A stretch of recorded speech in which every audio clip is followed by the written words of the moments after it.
Not every secret was buried by time. Some were deliberately left beyond ordinary understanding. Hidden within silent vaults, fractured monuments, and neglected chronicles, astonishing enigmas lingered for centuries, untouched by certainty. Every remarkable clue challenges accepted narratives and invites a question few dare to ask. What else has remained unseen? So sit back, relax, and let's step into the shadows where history's most extraordinary mysteries finally reveal themselves. Rising above the rugged coastline of County Sligo, Ireland, Knocknarea is a mountain that commands attention long before anyone reaches its summit. Its broad, flat profile dominates the surrounding landscape, overlooking the Atlantic Ocean, ancient fields, and distant peaks that have watched countless generations come and go. At the highest point rests an enormous stone cairn, a silent monument visible for miles in every direction. Built from thousands of loose limestone rocks, the Cairn of Knocknarea appears almost timeless, as though it has always belonged to the mountain itself. Standing nearly 10 meters high and measuring more than 50 meters across, the cairn is among Ireland's largest prehistoric stone monuments. From a distance, it resembles a natural hilltop formation, yet every stone was deliberately placed by human hands. The effort required to transport and arrange such an immense quantity of rock without modern machinery raises an immediate question. What inspired an ancient community to undertake such a monumental task? Archaeologists generally believe the cairn dates to the Neolithic period, around 3200 BC, making it older than many famous historical landmarks across Europe. Although no extensive excavation has taken place within the monument itself, researchers suggest it most likely served as a passage tomb, similar to other prehistoric burial sites found throughout Ireland. These tombs were not simply graves. They often functioned as ceremonial centers, connecting the living with ancestors, seasonal cycles, and the surrounding landscape. One reason the cairn has remained largely untouched is preservation. Excavating such a massive structure would permanently alter it, destroying valuable evidence in the process. As a result, much of what lies beneath the stones remains unknown. Modern technology has provided clues through non-invasive surveys, but the mountain continues to guard many of its secrets beneath layers of carefully arranged rock. Adding another layer of intrigue is the enduring legend surrounding the monument. Irish mythology identifies the cairn as the final resting place of Queen Medb, one of the country's most powerful and complex legendary rulers.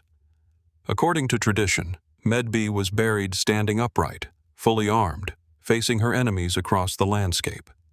Whether she was a real historical figure, a composite of several leaders, or a purely mythical character remains the subject of ongoing debate. Yet the association has endured for centuries, weaving folklore tightly into the archaeological record. The location itself deepens the mystery. From the summit, sweeping views extend across Sligo Bay, nearby mountains, and numerous prehistoric monuments scattered throughout the region. Some researchers believe this was no coincidence. Ancient builders often selected elevated positions that aligned with celestial events or maintained visual connections with other ceremonial sites. Could Knocknarea have been part of a much larger sacred network, carefully planned across the landscape thousands of years ago? Alternative theories have emerged over the years. Some independent researchers argue that the cairn's precise placement reflects sophisticated astronomical knowledge far beyond what is commonly attributed to Neolithic communities. Others suggest the mountain served as a gathering place for seasonal rituals, where ceremonies marked changes in the sun, moon, or stars. These ideas remain speculative, as definitive archaeological evidence has yet to confirm them, but they continue to inspire investigation rather than certainty. There are also local traditions that discourage disturbing the cairn. Visitors have long been advised not to remove even a single stone from the monument. While many view this simply as respect for an ancient heritage site, Others see it as preserving something older, a lingering belief that certain places retain a presence difficult to explain. Stories occasionally circulate of misfortune following those who ignored the custom, though such accounts belong firmly within folklore rather than documented history. Even the mountain's commanding position invites reflection. Why was this particular summit chosen over countless others nearby? Why invest enormous effort constructing a monument that could be seen from such extraordinary distances? Was its purpose purely ceremonial, intended to honor the dead, or did it also communicate power, identity, and belief to every community that looked toward the horizon? Despite advances in archaeology, the Cairn of Knocknarea continues to resist complete explanation. Its stones remain largely undisturbed, its interior still concealed, and its true purpose only partially understood. Between measurable evidence and enduring tradition lies a space where certainty fades, leaving only thoughtful questions. Perhaps that is the monument's greatest legacy, not merely what it reveals about the people who built it, but what it continues to withhold from those still searching for answers. While some ancient monuments preserve their silence beneath carefully stacked stone, others speak through shattered walls, scorched foundations, and fragments of forgotten kingdoms. Our next destination takes us eastward, where the remains of a remarkable fortress continue to raise questions that historians, archaeologists, and curious minds have yet to answer. On the outskirts of modern Yerevan, Armenia, a low crimson-colored hill rises gently above the surrounding plain. At first glance, it appears unremarkable, a weathered elevation shaped by centuries of wind and rain. Yet beneath its surface lies Karmir Blur, one of the most significant archaeological sites in the Caucasus. Its name, meaning Red Hill, comes not only from the reddish soil, but also from traces of ancient fire that forever altered the landscape more than 2,000 years ago. The hill conceals the remains of the city fortress known as Teishabeni, one of the last major strongholds of the kingdom of Urartu. Built during the 7th century BC under King Rusa II, the fortress occupied a strategic position overlooking fertile plains and important trade routes. Massive stone walls surrounded storehouses, workshops, temples, military quarters, and administrative buildings, creating a carefully organized center of political and economic life. Excavations beginning in the 1930s revealed a remarkably preserved snapshot of an ancient civilization interrupted without warning. Archaeologists uncovered enormous clay storage jars still standing where they had been placed. Bronze weapons remained scattered across rooms. Horse equipment, pottery, jewelry, tools, and inscriptions survived beneath collapsed masonry, protected by layers of ash and debris. It was as though the city had been frozen at the very moment disaster struck. The evidence points toward a violent destruction. Much of the fortress shows unmistakable signs of an intense fire.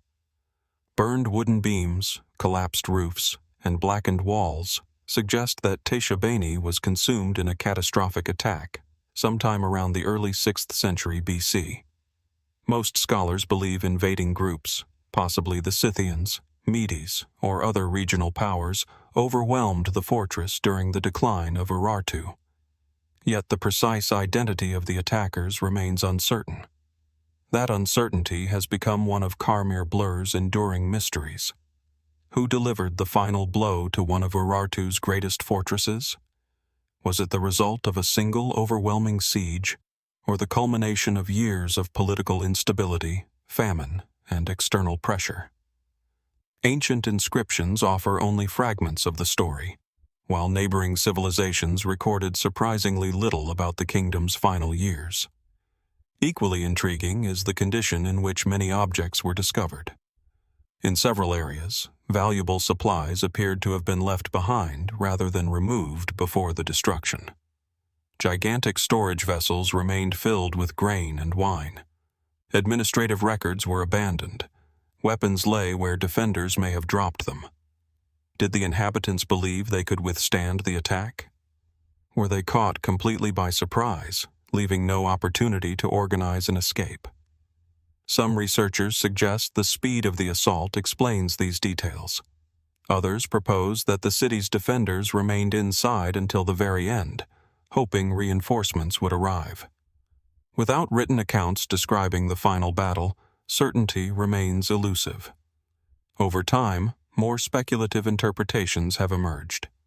Some independent writers have questioned whether the destruction resulted solely from warfare. Could a powerful earthquake have weakened the fortress before invaders arrived? Might internal conflict have opened its gates from within? A few even point to unusual burn patterns and sudden abandonment as evidence that an unexpected catastrophe occurred alongside human violence. These possibilities remain largely unsupported by archaeological consensus, yet they illustrate how incomplete evidence often leaves room for alternative interpretations. Another mystery concerns Urartu itself. Once a formidable kingdom rivaling Assyria, it seemed to fade from history with surprising speed. Unlike many ancient empires, its disappearance was not documented in a single dramatic chronicle. Instead, its political identity gradually dissolved, leaving cities like Teshebeni as silent witnesses to a transformation historians are still attempting to reconstruct. Walking through the excavated ruins today, it is easy to imagine bustling courtyards, guarded gates, and storerooms filled with harvests gathered from the surrounding valley. The broken foundations reveal careful planning and remarkable engineering, while the scorched remains quietly remind visitors that even the strongest fortifications can vanish into silence. Yet despite decades of excavation, Karmir Blur continues to withhold its final chapter. Beneath its weathered stones lingers a question that no inscription has fully answered. What truly happened during the fortress's final hours, and how many pieces of that story still remain buried beneath the Red Hill? As the ashes of Karmir Blur fade into history, another ancient settlement invites a different kind of investigation. Here, the mystery is not defined by a single catastrophic event, but by centuries of shifting cultures, silent sanctuaries, and remarkable discoveries that continue to challenge our understanding of the ancient Mediterranean. Our journey now leads to the island of Cyprus, where the ruins of Idalion quietly guard stories that refuse to be fully explained. Nestled among gentle hills in the heart of Cyprus, the remains of Idalion appear almost modest against the surrounding countryside. Broken walls, scattered columns, weathered foundations, and fragments of carved stone lie beneath the open sky, softened by centuries of sunlight and seasonal winds. At first glance, it resembles many other archaeological sites scattered across the Mediterranean. Yet beneath this peaceful landscape lies the memory of a city that once stood at the crossroads of powerful civilizations. Idalion emerged as one of the island's important city kingdoms during the early 1st millennium BC. Its location placed it near valuable copper deposits, resources that helped shape both its prosperity and its strategic importance. Merchants, craftsmen, soldiers, and pilgrims all passed through its streets, bringing with them ideas from Greece, Phoenicia, Egypt, and the Near East. Rather than belonging entirely to one culture, Idalion became a place where traditions blended, creating a unique identity reflected in its architecture, language, religion, and art. Excavations have uncovered impressive public buildings, defensive walls, workshops, temples, and inscriptions that reveal a surprisingly sophisticated society. Among the most celebrated discoveries is the Idalion tablet, a bronze inscription dating to approximately the late 5th century BC. Written in the Cypriot syllabic script, it records an agreement in which physicians were rewarded for treating wounded soldiers during a siege. Historians often point to the tablet as one of the earliest surviving documents describing organized public health care and civic responsibility. Yet despite these remarkable discoveries, many aspects of Idalion remain uncertain. One of the city's greatest mysteries concerns its religious landscape. Archaeologists have uncovered several sanctuaries dedicated to different deities, including the goddess often associated with Aphrodite. Statues, votive offerings, figurines, and ceremonial objects suggest that religious life played a central role within the community. But many rituals performed inside these sacred spaces have left few direct traces. What ceremonies unfolded within temple walls after sunset? What meanings did worshippers attach to the countless offerings carefully placed before their gods? The diversity of religious symbols has also inspired debate. Some scholars interpret them as evidence of peaceful cultural exchange, while others believe they reflect political alliances and changing systems of power. Because Cyprus stood between major civilizations, influences often overlapped rather than replaced one another. This blending makes it difficult to determine where one tradition ended and another began. The city's changing rulers add another layer of complexity. Throughout its history, Idalion experienced periods of local independence before coming under the influence of larger empires. Control shifted through diplomacy, warfare, and regional politics, leaving behind inscriptions in multiple languages and artistic styles that evolved over generations. Rather than presenting a single historical narrative, the archaeological record resembles a mosaic whose missing pieces continue to frustrate researchers. Alternative theories occasionally emerge from these gaps. Some independent researchers have suggested that undiscovered chambers or hidden archives may still exist beneath the unexcavated portions of the site, containing records capable of transforming our understanding of Cypriot history. Others have speculated that the city's temples were deliberately aligned with celestial events or seasonal cycles, forming part of a broader network of sacred landscapes across the eastern Mediterranean. While certain architectural alignments have been observed at ancient sites throughout the region, no definitive evidence has demonstrated that Idalion functioned according to such an elaborate design. Another enduring question concerns the countless artifacts that have never been recovered. Archaeological excavations inevitably uncover only a fraction of what once existed. Beneath untouched layers of earth may still rest inscriptions, ceremonial objects, administrative records, or everyday possessions capable of answering questions scholars have debated for decades. Every excavation expands knowledge, yet it also reveals how much remains concealed. Walking through Idalion today, silence settles naturally over the weathered stones. The bustling markets have vanished. Temple songs have faded. The voices recorded on bronze tablets have long since disappeared. Yet the city continues to communicate through fragments, carefully carved inscriptions, broken sculptures, and foundations that hint at structures no longer standing. They offer glimpses into a civilization that flourished through exchange, resilience, and adaptation, while preserving mysteries that have resisted complete explanation. Perhaps that is what makes Idalion so compelling. It is not defined by a single unanswered question, but by countless smaller ones scattered throughout its ruins. Every inscription translated creates another mystery. Every uncovered wall suggests another structure waiting beneath the soil. And somewhere beneath those quiet hills, untouched by modern hands, the next discovery may already be waiting to reshape the story once again. From the layered history of Idalion, where inscriptions and temples preserve fragments of forgotten lives, our journey now crosses the Atlantic to another place where silence has become an enduring witness. Here, beneath lush vegetation and broad river plains, an ancient ceremonial center continues to challenge assumptions about the civilizations that once flourished in the heart of Mesoamerica. This is Tamtoc, a site whose remarkable discoveries have gradually transformed from archaeological curiosities into enduring mysteries. Hidden within the fertile Huasteca region of northeastern Mexico, Tamtoc rests beside the quiet waters of the Tampaon River. Dense greenery surrounds gentle earthen mounds, while birdsong and rustling leaves now replace the sounds of markets, ceremonies, and daily life. Unlike towering stone cities that dominate popular imagination, Tamtoc reveals itself gradually. Low pyramidal platforms rise from the landscape almost naturally, blending into the earth as though time intended to conceal them rather than erase them. Archaeologists believe Tamtoc reached its height between approximately AD 600 and AD 1200, serving as one of the most important centers of the Huastec civilization.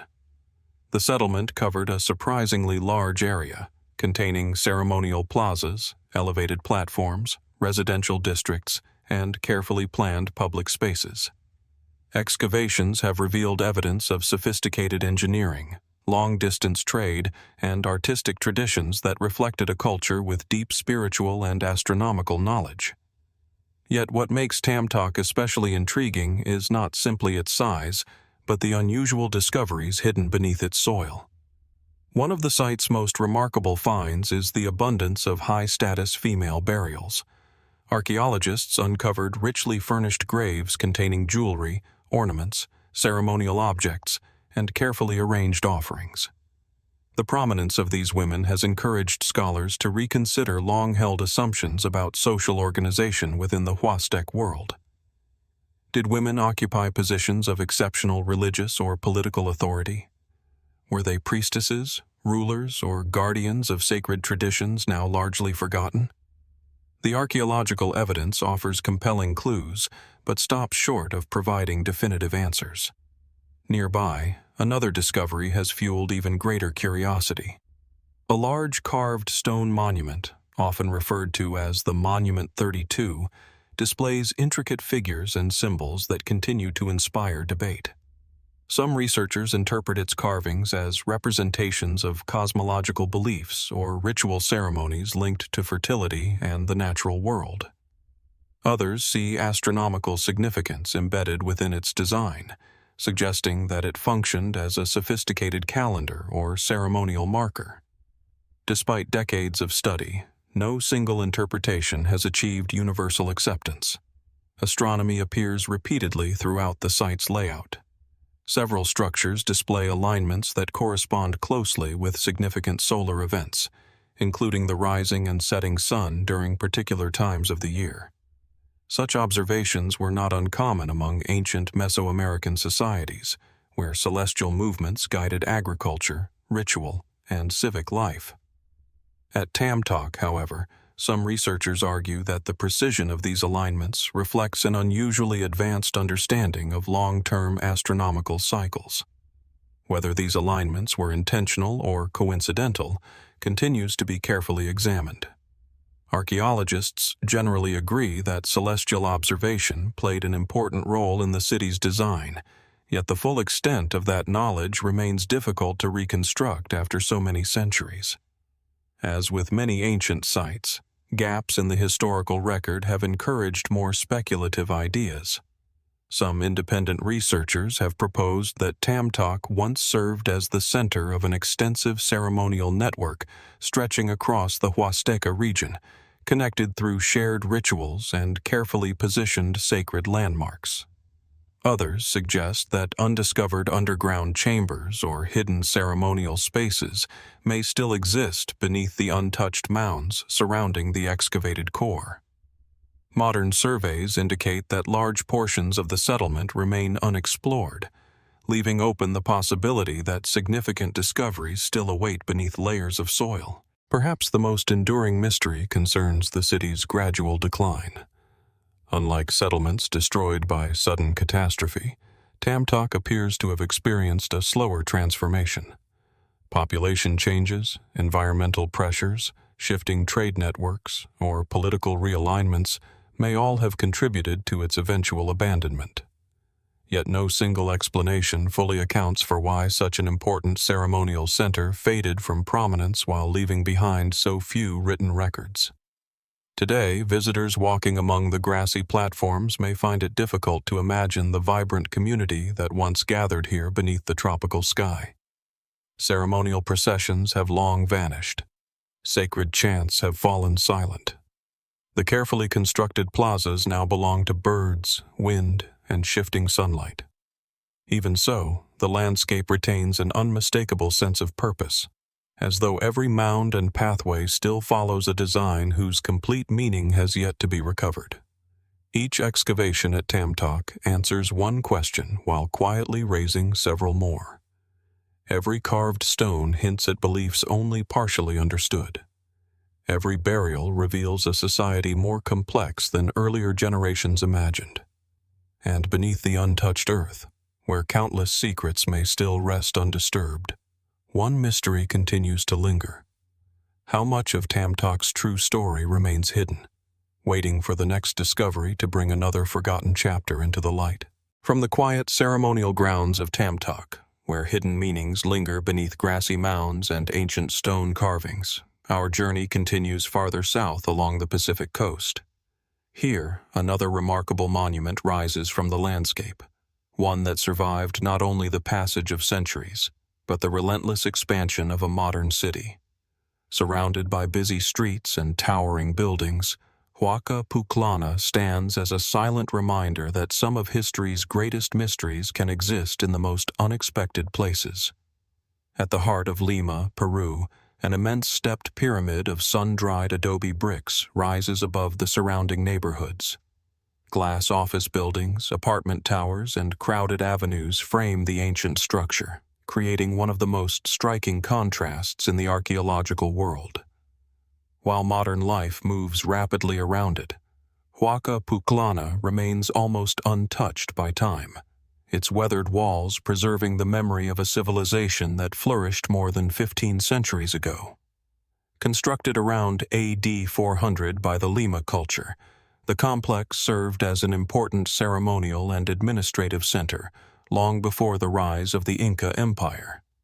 Rather than carving massive stone monuments into mountainsides, its builders relied upon millions of hand-shaped adobe bricks. These bricks were carefully stacked vertically, resembling books arranged upon a shelf. Archaeologists believe this unusual construction method helped the massive pyramid absorb the frequent earthquakes that affect Peru's coastline, allowing much of the structure to survive where conventional walls may have failed. The pyramid dominates a much larger ceremonial complex that once included plazas, courtyards, ramps, storage areas, and spaces dedicated to ritual activities. Excavations have uncovered evidence of carefully organized construction carried out over generations, suggesting that Huaca Pucllana was not built in a single phase but continuously expanded as the society evolved. Yet despite decades of archaeological research, many aspects of the site remain uncertain. One of the most intriguing discoveries has been the number of human burials found throughout the complex. Some individuals appear to have received elaborate funerary treatment, accompanied by finely crafted pottery, woven textiles, food offerings, and ceremonial objects. Others were buried in ways that suggest ritual sacrifice. Several skeletons, including women and young individuals, were placed in carefully arranged positions that hint at ceremonies whose full meaning has been lost. What role did these rituals serve within Lima society? Were these sacrifices intended to honor powerful deities, ensure agricultural success, or respond to natural disasters that threatened the community? Archaeologists continue to examine the evidence, but without written records from the Lima culture, many interpretations remain necessarily cautious. Adding to the mystery are traces of repeated rebuilding. Portions of the pyramid appear to have been intentionally buried beneath new construction rather than demolished. Layer upon layer, generations enclosed older ceremonial spaces within newer ones, almost as though preserving sacred places instead of replacing them. This practice appears elsewhere in ancient Peru, yet the precise symbolic meaning remains difficult to reconstruct. Was each expansion an act of renewal, remembrance, or spiritual transformation? Another fascinating aspect involves the site's relationship with the surrounding environment. The ancient builders established Huaca Pucllana in a fertile river valley bordered by one of the driest coastal deserts on Earth. Sophisticated irrigation systems supported agriculture, allowing communities to flourish despite challenging conditions. Some researchers believe the placement of ceremonial structures reflected careful observation of seasonal cycles, water management, and celestial events that governed agricultural life. Alternative interpretations occasionally push these ideas further. Some independent researchers have proposed that the pyramid's orientation reflects highly sophisticated astronomical planning extending beyond practical farming needs. Others suggest the complex may have functioned as a center where astronomical observations, political authority, and religious ceremonies merged into a single sacred institution. While certain architectural alignments have attracted scholarly interest, definitive evidence supporting more elaborate theories remains elusive.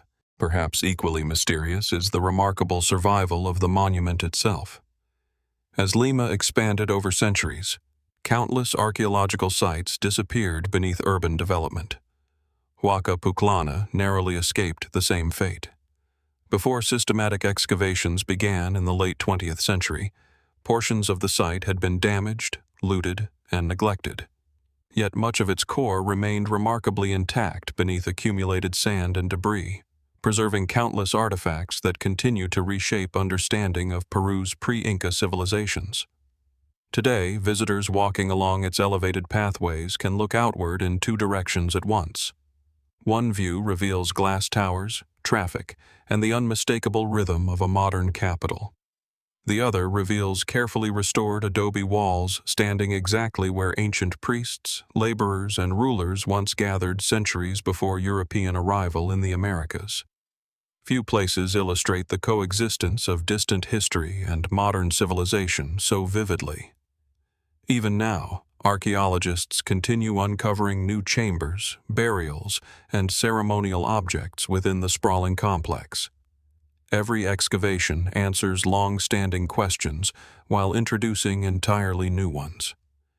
Beneath the countless adobe bricks may still lie untouched spaces, hidden offerings, or forgotten rituals capable of changing what we know about the people who built this extraordinary pyramid. And as Huaca Pucllana continues to emerge, layer by layer, one question remains quietly unresolved. How many of its deepest secrets are still sealed within the walls that have watched over Lima for more than 1,500 years? As Huaca Pucllana demonstrates how an ancient ceremonial center can endure beneath the pulse of a modern city, our journey now climbs into the mist-covered highlands of northern Peru. Here, among rolling mountains and quiet valleys, another sacred complex has challenged archaeologists for decades. Unlike towering imperial capitals that dominate history books, Pacopampa speaks in whispers, through enigmatic burials, unusual rituals, and symbols whose meanings remain just beyond our reach.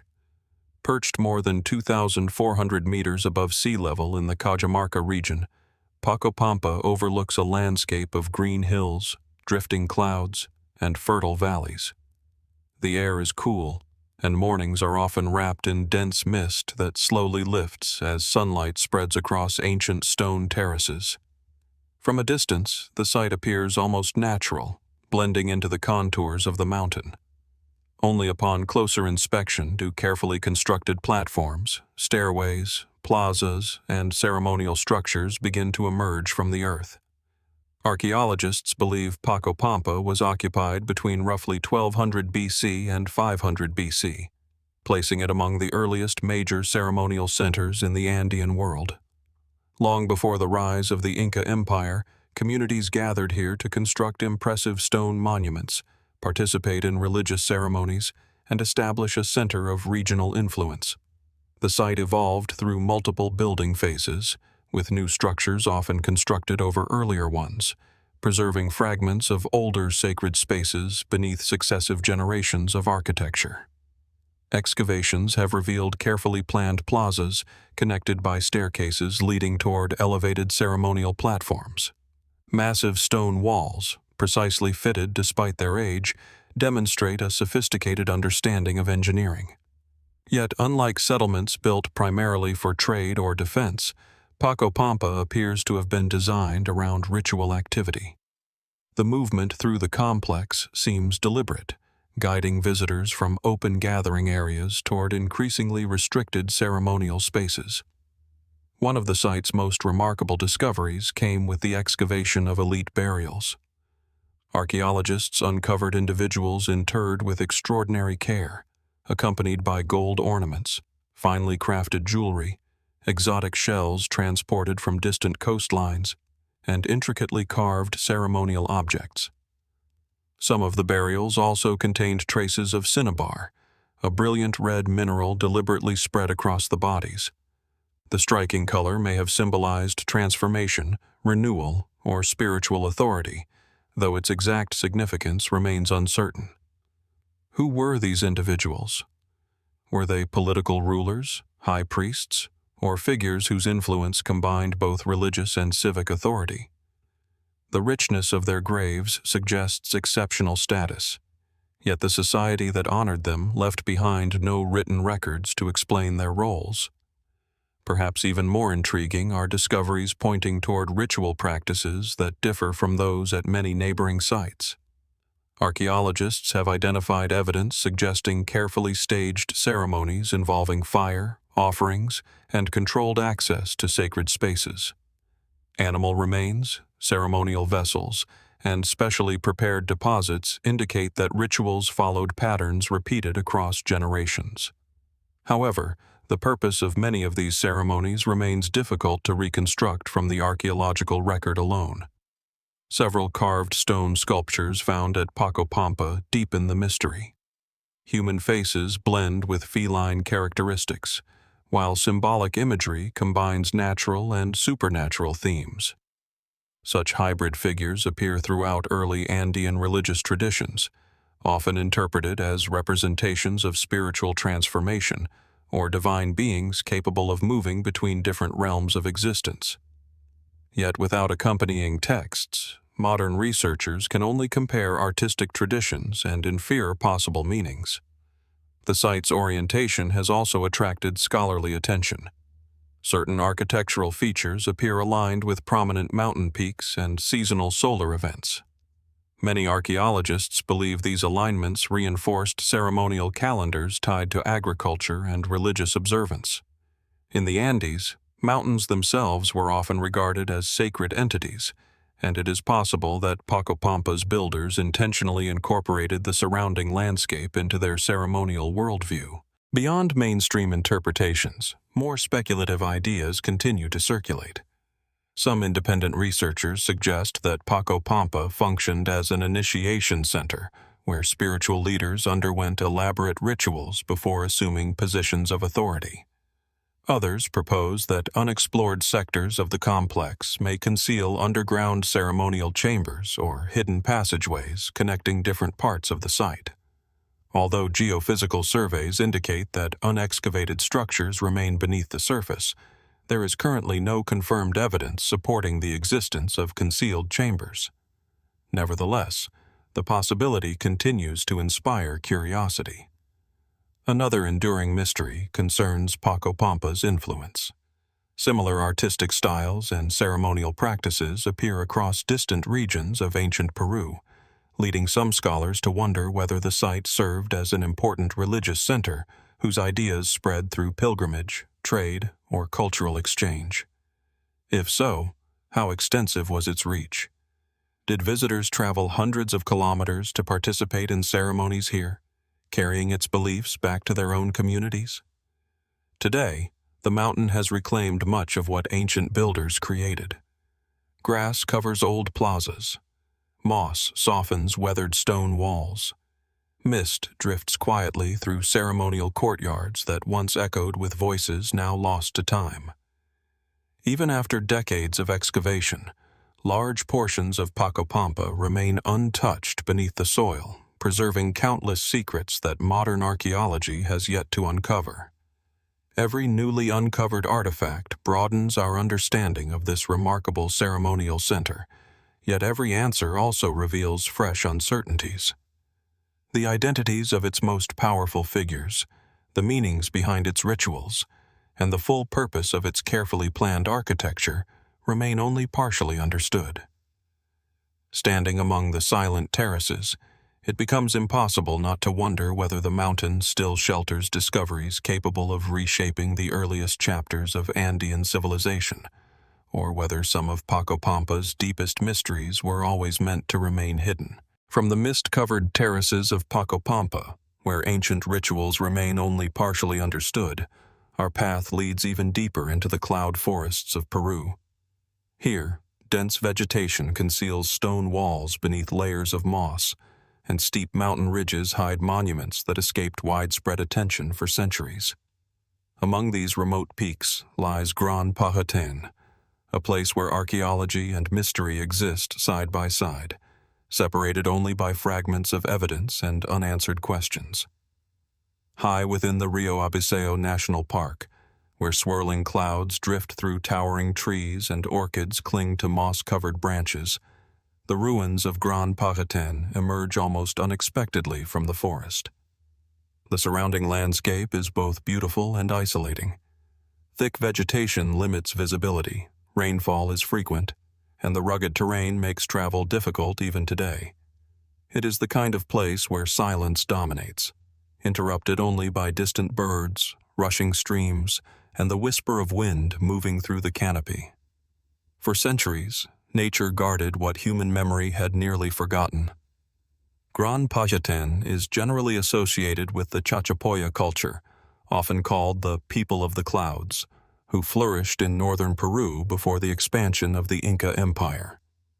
Archaeological evidence suggests the site was constructed sometime between the 11th and 14th centuries AD, although some portions may have older origins that remain under investigation.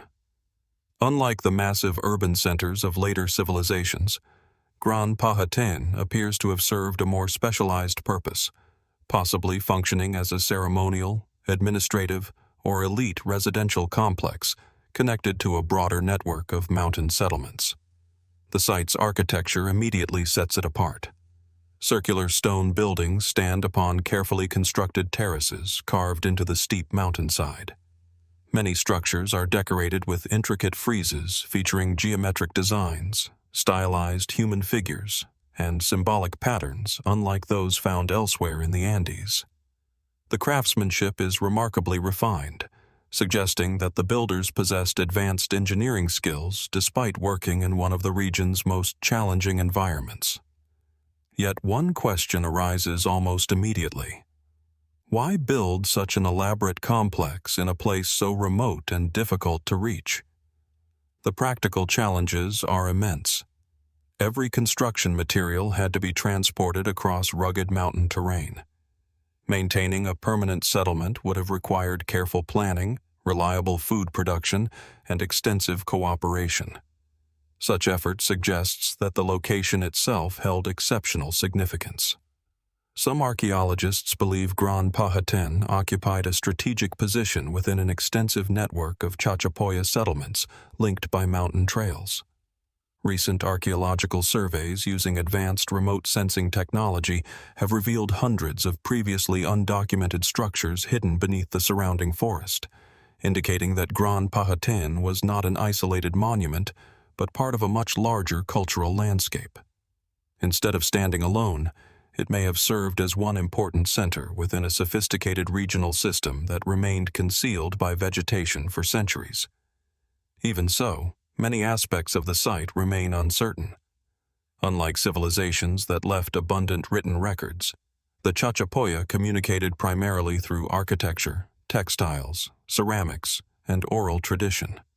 Much of their history survives only through archaeology and accounts written later by outsiders.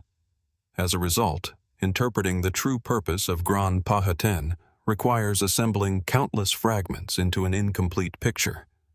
The decorative stone friezes have inspired particular fascination. Human figures with outstretched arms alternate with geometric motifs whose meanings remain unknown. Were they representations of ancestors, protective spirits, important families, or sacred symbols connected to religious ceremonies? Scholars continue to compare these designs with other Chachapoya sites, but no single explanation fully accounts for their repeated appearance. The surrounding forest adds another layer of mystery. Dense vegetation rapidly reclaims exposed structures, making excavation extraordinarily difficult. Entire buildings remained hidden beneath moss and roots until relatively recent archaeological work brought portions of the complex back into view. Even today, only a small fraction of the surrounding landscape has been thoroughly investigated. Modern technologies, including airborne laser scanning, continue revealing terraces, roads, and architectural features previously invisible beneath the forest canopy. These discoveries have encouraged more speculative interpretations.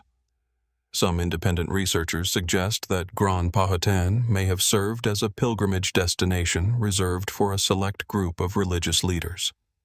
Others propose that additional ceremonial districts remain concealed within the mountains, connected by ancient pathways that have long disappeared beneath centuries of vegetation. While recent surveys confirm that many undiscovered archaeological features exist throughout the region, the full extent of this network remains unknown. Another enduring mystery concerns the site's abandonment. Following the arrival of the Inca and, later, the profound disruptions that accompanied European contact with South America, many Chachapoya settlements experienced dramatic change. Disease, political upheaval, forced relocation, and shifting regional power structures all likely contributed to Gran Pajatén's decline.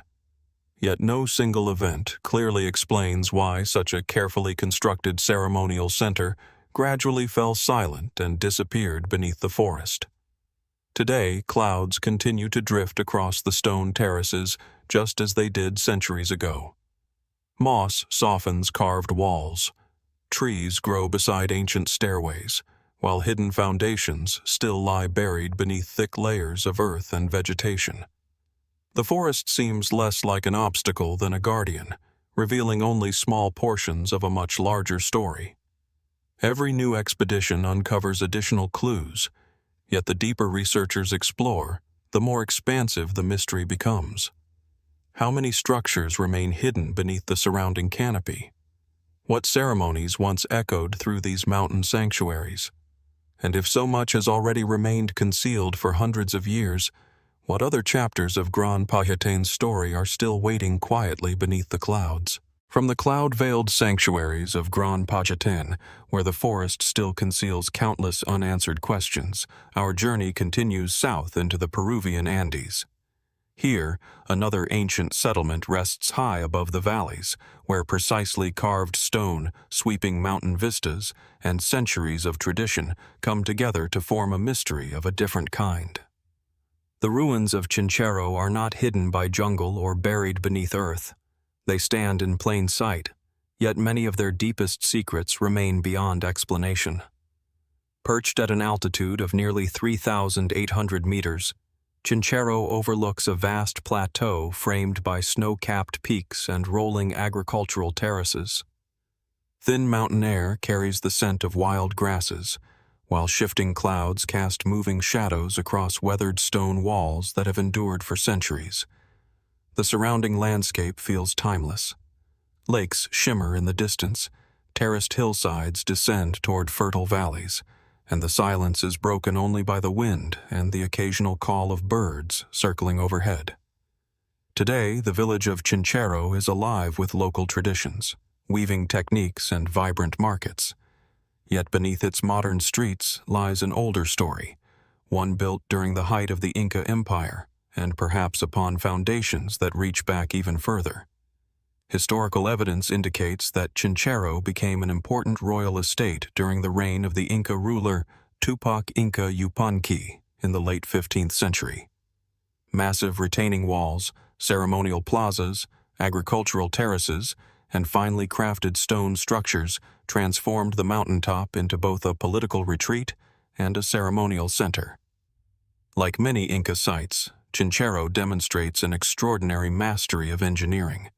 Enormous blocks of stone were shaped with remarkable precision, fitting together so tightly that even today, inserting a knife blade between many joints remains nearly impossible.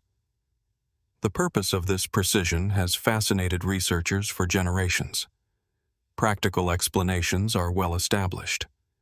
Carefully fitted masonry provided exceptional stability during earthquakes, a constant challenge in the Andes. The sophisticated drainage systems built beneath plazas and terraces also protected the complex from erosion during seasonal rains. Yet even after acknowledging the remarkable engineering skills of the Inca, questions remain about the methods employed to achieve such extraordinary accuracy without iron tools or wheeled transport. How did builders shape and position stones weighing several tons with such consistency across rugged mountain terrain? Archaeologists generally attribute these achievements to patient craftsmanship, coordinated labor, and generations of accumulated knowledge. Experimental archaeology has demonstrated that many seemingly impossible techniques could be accomplished using stone tools, wooden levers, ropes, and careful planning. Even so, the sheer scale and refinement of sites like Chinchero continue to inspire admiration. The location itself adds another layer of intrigue. Several structures appear deliberately oriented toward surrounding mountain peaks, many of which held sacred significance in Inca belief.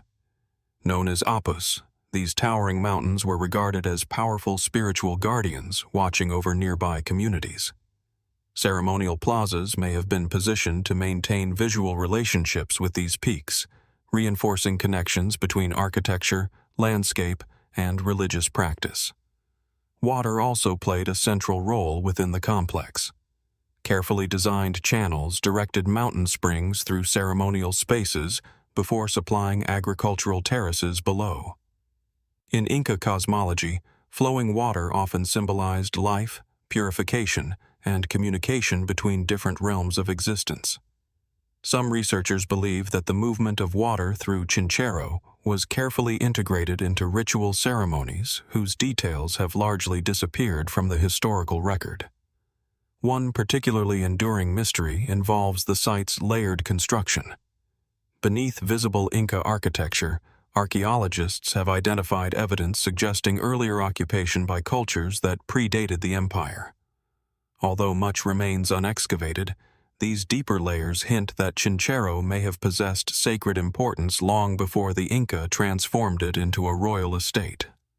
If earlier communities recognized something unique about this mountaintop, what first drew them here?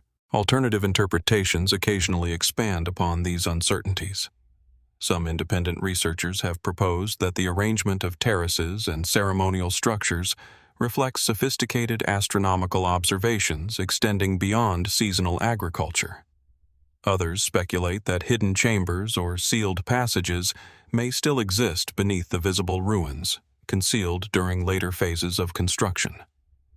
While archaeological investigations continue to uncover new features throughout the site, no confirmed evidence has validated these more speculative claims.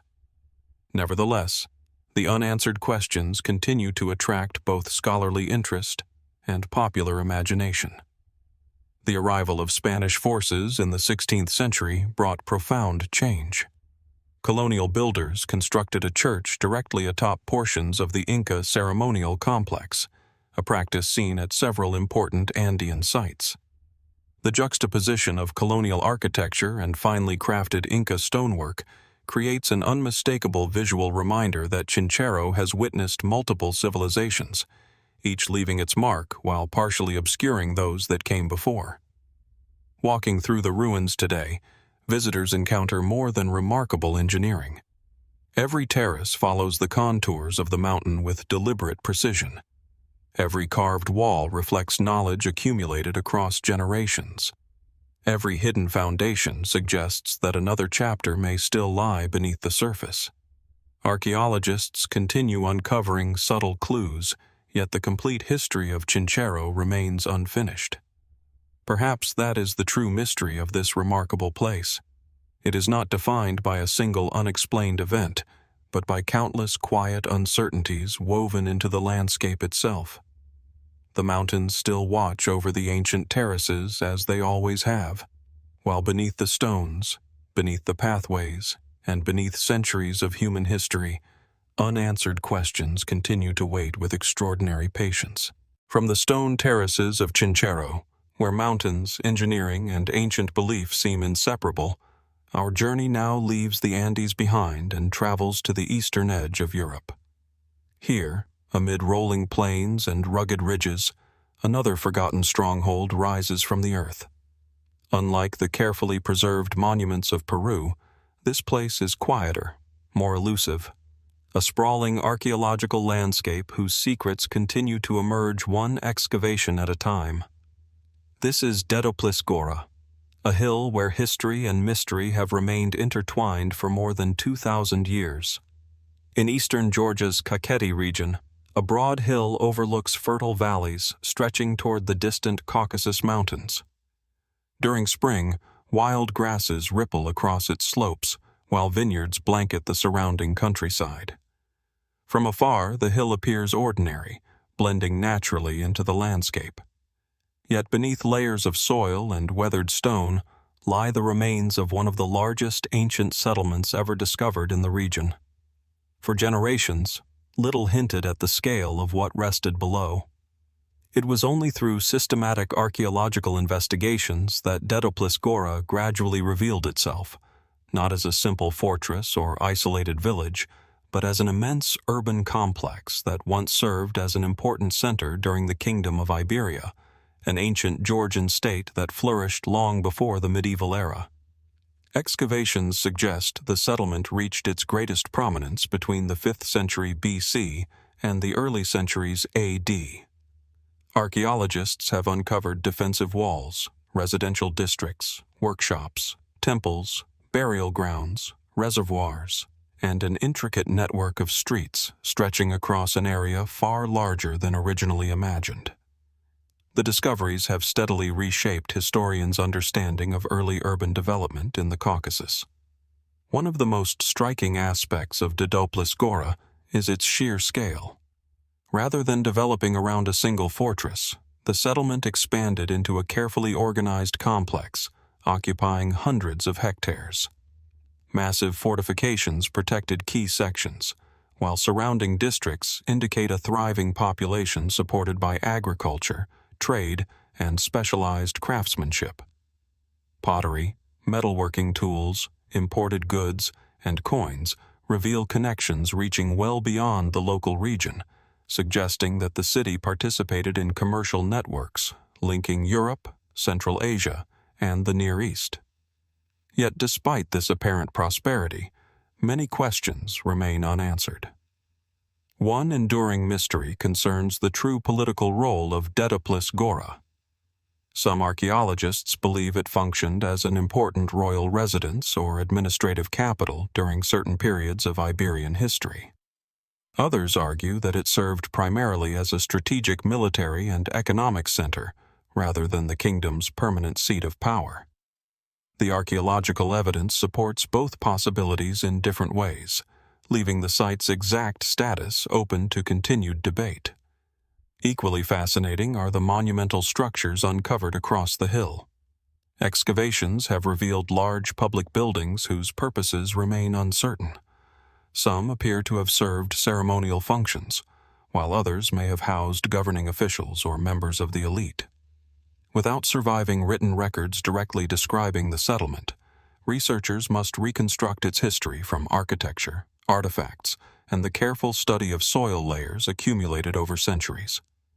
The surrounding burial grounds add another dimension to the mystery.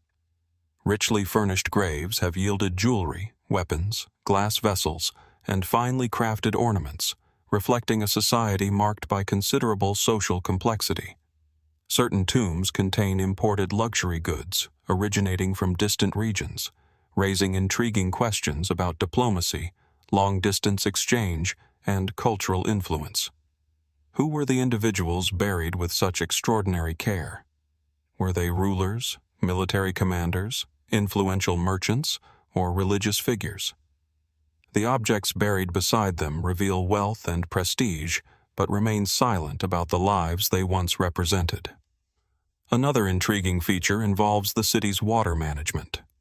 Archaeologists have identified sophisticated reservoirs and hydraulic systems designed to collect and distribute water throughout parts of the settlement. Such engineering demonstrates careful planning and technical knowledge, especially in a landscape where seasonal conditions could vary significantly. The existence of these systems suggests that Dedoplis Gora supported a far larger and more organized population than earlier historians once believed. As often happens when evidence is incomplete, more speculative ideas have also emerged. Some independent researchers have proposed that the settlement concealed an undiscovered royal palace beneath areas that remain unexcavated. Others suggest that hidden tunnels may connect portions of the ancient city, allowing secure movement during times of conflict. While no conclusive archaeological evidence has confirmed these theories, large sections of the site remain unexplored, leaving open the possibility that future discoveries may alter current interpretations. Recent archaeological surveys continue to expand the known boundaries of Dedoplis Gora. Advanced technologies have identified previously unknown structures buried beneath fields that, for centuries, appeared completely ordinary. Every excavation seems to reveal another district, another building, or another fragment of a city whose true extent remained concealed for generations. Perhaps the greatest mystery is not how the city was built, but how such an enormous settlement could fade so completely from collective memory. Political change, shifting trade routes, invasions, and gradual abandonment likely all played roles in its decline. Yet the process unfolded slowly enough that much of its story disappeared before written history could preserve it. Today, wind moves quietly across the hill where bustling streets once echoed with merchants, craftsmen, soldiers, and pilgrims. Beneath the grass, walls continue to outline forgotten neighborhoods. Beneath untouched layers of earth, entire chapters of the settlement may still await discovery. Each season of excavation adds another piece to the puzzle, but the full picture remains incomplete. And perhaps that is what makes Dedoplis Gora so compelling, a place where every answer uncovers another question, inviting us to wonder how much of this remarkable ancient city still lies hidden beneath the silent landscape. From the vast buried streets of Dedoplis Gora, where entire neighborhoods still sleep beneath layers of earth, our exploration now travels across the Atlantic once again. This time, the mystery is not hidden beneath a forgotten city, but standing openly beneath the sky. Scattered across a quiet valley in northwestern Argentina, towering stones have watched the seasons pass for thousands of years, their purpose still inspiring both careful research and enduring speculation. This is Los Menhires, a landscape where silence may be the oldest surviving witness. Nestled within the Tafí Valley in Argentina's Tucumán province, Los Menhires stretches across rolling grasslands framed by distant mountains. Morning mist often drifts between the hills before sunlight slowly reveals dozens of upright stone pillars emerging from the earth. Some stand only a little taller than a person, while others rise several meters into the air. Weathered by wind and rain, their rough surfaces carry subtle carvings, shallow grooves, and worn shapes that hint at human intention without revealing a clear explanation. Unlike monumental pyramids or fortified cities, Los Menhires possesses an almost understated presence.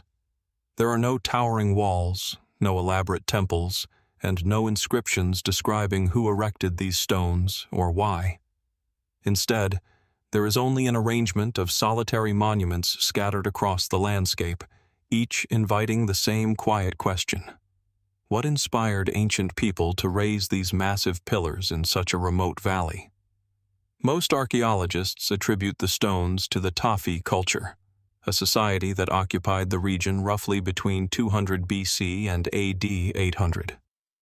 During this period, communities practiced agriculture, raised llamas, and constructed villages throughout the surrounding highlands. Although much of their daily life has been reconstructed through archaeological discoveries, the exact purpose of the standing stones remains uncertain. Each menhir is unique. Some display simple geometric patterns, while others feature stylized human faces, abstract figures, or carefully shaped contours that suggest symbolic meaning. Many appear intentionally oriented, though centuries of relocation and environmental change have made it difficult to determine their original positions with complete confidence. That uncertainty has become one of the site's greatest mysteries. Were these stones markers of sacred territory? Did they commemorate respected ancestors or community leaders? Were they gathering points for seasonal ceremonies, places where generations came together to observe celestial events or honor forces of nature? Mainstream archaeological interpretations remain appropriately cautious. Many researchers believe the menhires likely held ceremonial or religious significance, serving as focal points for rituals connected to fertility, agriculture, or social identity. Their placement within the valley may also have reinforced relationships between communities and the surrounding mountains, rivers, and skies that shaped everyday life. Yet definitive answers remain elusive. Unlike civilizations that left written records, the Tafi culture preserved its beliefs primarily through material traditions. Time, erosion, and the passage of centuries have erased much of the context needed to interpret the stones with certainty. Every carved symbol becomes a puzzle whose original meaning may have been immediately recognizable to those who created it, but is now almost impossible to recover. Adding further complexity is the history of the site itself. During the 20th century, many of the menhires were moved from their original locations in an effort to protect them and display them together in what is now known as the Los Menhires Archaeological Reserve.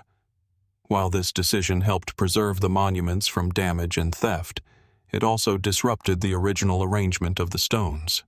As a result, archaeologists can no longer study their precise spatial relationships as they once existed across the valley. Could their original positions have revealed hidden patterns? Were certain stones aligned with mountain peaks, the rising sun, or seasonal constellations? These questions remain difficult to answer because the ancient landscape has been altered. As often happens with sites surrounded by uncertainty, alternative theories have emerged alongside mainstream research. Some independent investigators have suggested that the menhires formed part of an astronomical observatory capable of tracking solar cycles with remarkable accuracy. Others have proposed that the stones marked ceremonial pathways connecting sacred locations throughout the valley. A few even speculate that undiscovered monuments still lie buried beneath surrounding fields, preserving portions of a much larger complex yet to be uncovered. Although archaeological evidence confirms that additional ancient settlements existed throughout the Tafi Valley, no conclusive proof has established these broader interpretations. Nevertheless, ongoing surveys continue to reveal new information about the region, reminding researchers that the archaeological story remains incomplete. Standing among the weathered pillars today, it is easy to sense the passage of immense stretches of time. Wind moves through the grasses exactly as it did centuries ago. Clouds cast slow-moving shadows across the valley, while the silent stones remain fixed in place, their carvings gradually softened by countless seasons. They neither confirm nor deny the many theories surrounding them. Instead, they simply endure. Perhaps that quiet endurance is what makes Los Menhires so captivating. The stones have survived long after the voices of their builders disappeared, preserving only fragments of a forgotten tradition. Every new study offers valuable insight, yet the deeper researchers look, the more profound the unanswered questions become. Somewhere between archaeology, memory, and the landscape itself, the true purpose of these ancient monuments may still be waiting, hidden not beneath the earth but within a story that has yet to be fully understood. From the solitary standing stones of Los Menhires, where weathered pillars preserve a language no one can fully translate, our journey turns once more toward the ancient Caucasus. Here, another monument rises above the surrounding landscape, not as an isolated ceremonial marker, but as a fortress built to command an empire. Yet despite its imposing walls and remarkably preserved inscriptions, Erebuni Fortress still guards mysteries that continue to challenge archaeologists, historians, and anyone drawn to the unanswered chapters of the ancient world. On the southeastern edge of modern Yerevan, Armenia, a rocky hill known as Aran Bird rises above the broad Ararat plain. In the distance, mountain peaks dominate the horizon, while fertile valleys stretch outward in every direction. The hill offers an unobstructed view of the surrounding countryside, making it easy to understand why ancient builders selected this location more than 27 centuries ago. Even today, standing among its weathered foundations, there is a sense that every stone was placed with deliberate purpose. Unlike many archaeological sites whose origins remain uncertain, Erebuni introduces itself through its own surviving inscription. Carved into basalt stone, a cuneiform text records that the fortress was founded in 782 BC by King Argishti I of the Kingdom of Urartu. According to the inscription, the king established Erebuni as a royal fortress to strengthen his expanding kingdom and secure newly conquered territories. Few ancient sites provide such a direct historical statement about their creation, offering archaeologists an unusually clear starting point. Yet while the fortress openly declares when it was built and who ordered its construction, almost everything that followed remains far less certain. The Kingdom of Urartu emerged as one of the most powerful states in the Near East during the early 1st millennium BC. Centered around the Armenian highlands, it rivaled neighboring kingdoms through military strength, advanced engineering, and sophisticated administration.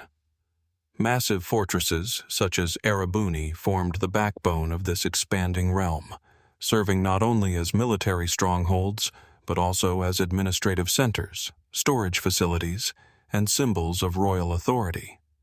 Excavations have revealed an impressive complex carefully adapted to the contours of the hill. Thick defensive walls enclosed temples, courtyards, granaries, workshops, residential quarters, and ceremonial halls. Large storage rooms once contained enormous clay vessels capable of holding grain, wine, and oil in quantities sufficient to support both soldiers and surrounding populations during times of crisis. The builders demonstrated remarkable engineering skill.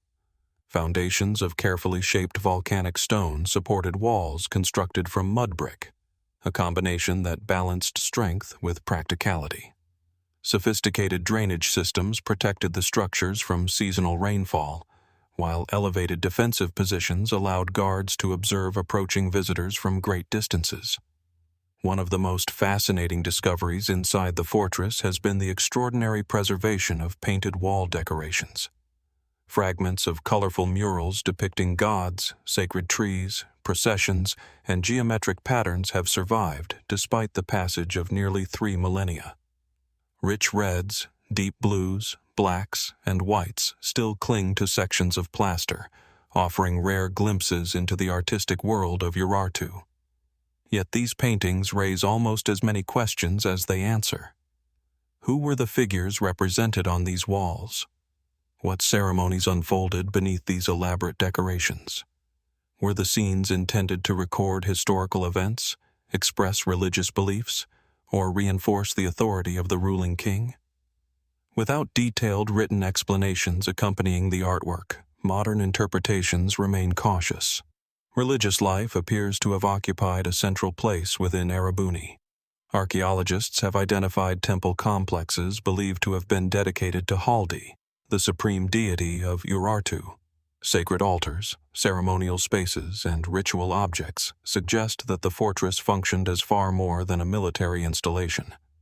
Political authority and religious devotion seem to have been closely intertwined, reinforcing the king's legitimacy through divine association. Still, many rituals remain impossible to reconstruct in detail. Ancient inscriptions mention offerings to the gods, but they rarely describe the ceremonies themselves. What prayers echoed through these temple courtyards? What festivals gathered people within the fortress walls? Those moments have disappeared into silence, leaving only architecture and scattered artifacts behind. Another enduring mystery concerns the daily lives of those who lived here. Administrative records reveal careful organization, including inventories of food, livestock, and military supplies. Yet the personal stories of ordinary craftsmen, scribes, laborers, and soldiers remain almost entirely absent. How did they experience life inside one of the kingdom's most important fortresses? Did they see themselves as participants in a thriving empire, or simply as inhabitants of another distant frontier? Perhaps the greatest historical puzzle surrounding Erebuni is tied to the fate of Urartu itself. For centuries, the kingdom stood among the dominant powers of the region. Then, over a relatively short period, it faded from the historical record. The reasons remain the subject of ongoing research. Repeated military pressure from neighboring powers, internal political instability, economic challenges, and shifting trade routes have all been proposed as contributing factors. Rather than collapsing in a single dramatic event, the kingdom appears to have gradually fragmented, leaving behind monumental fortresses whose final years remain only partially understood. Erebuni itself continued to be occupied after the decline of Urartu, with later civilizations adapting portions of the site for their own purposes. This continuous reuse complicates archaeological interpretation.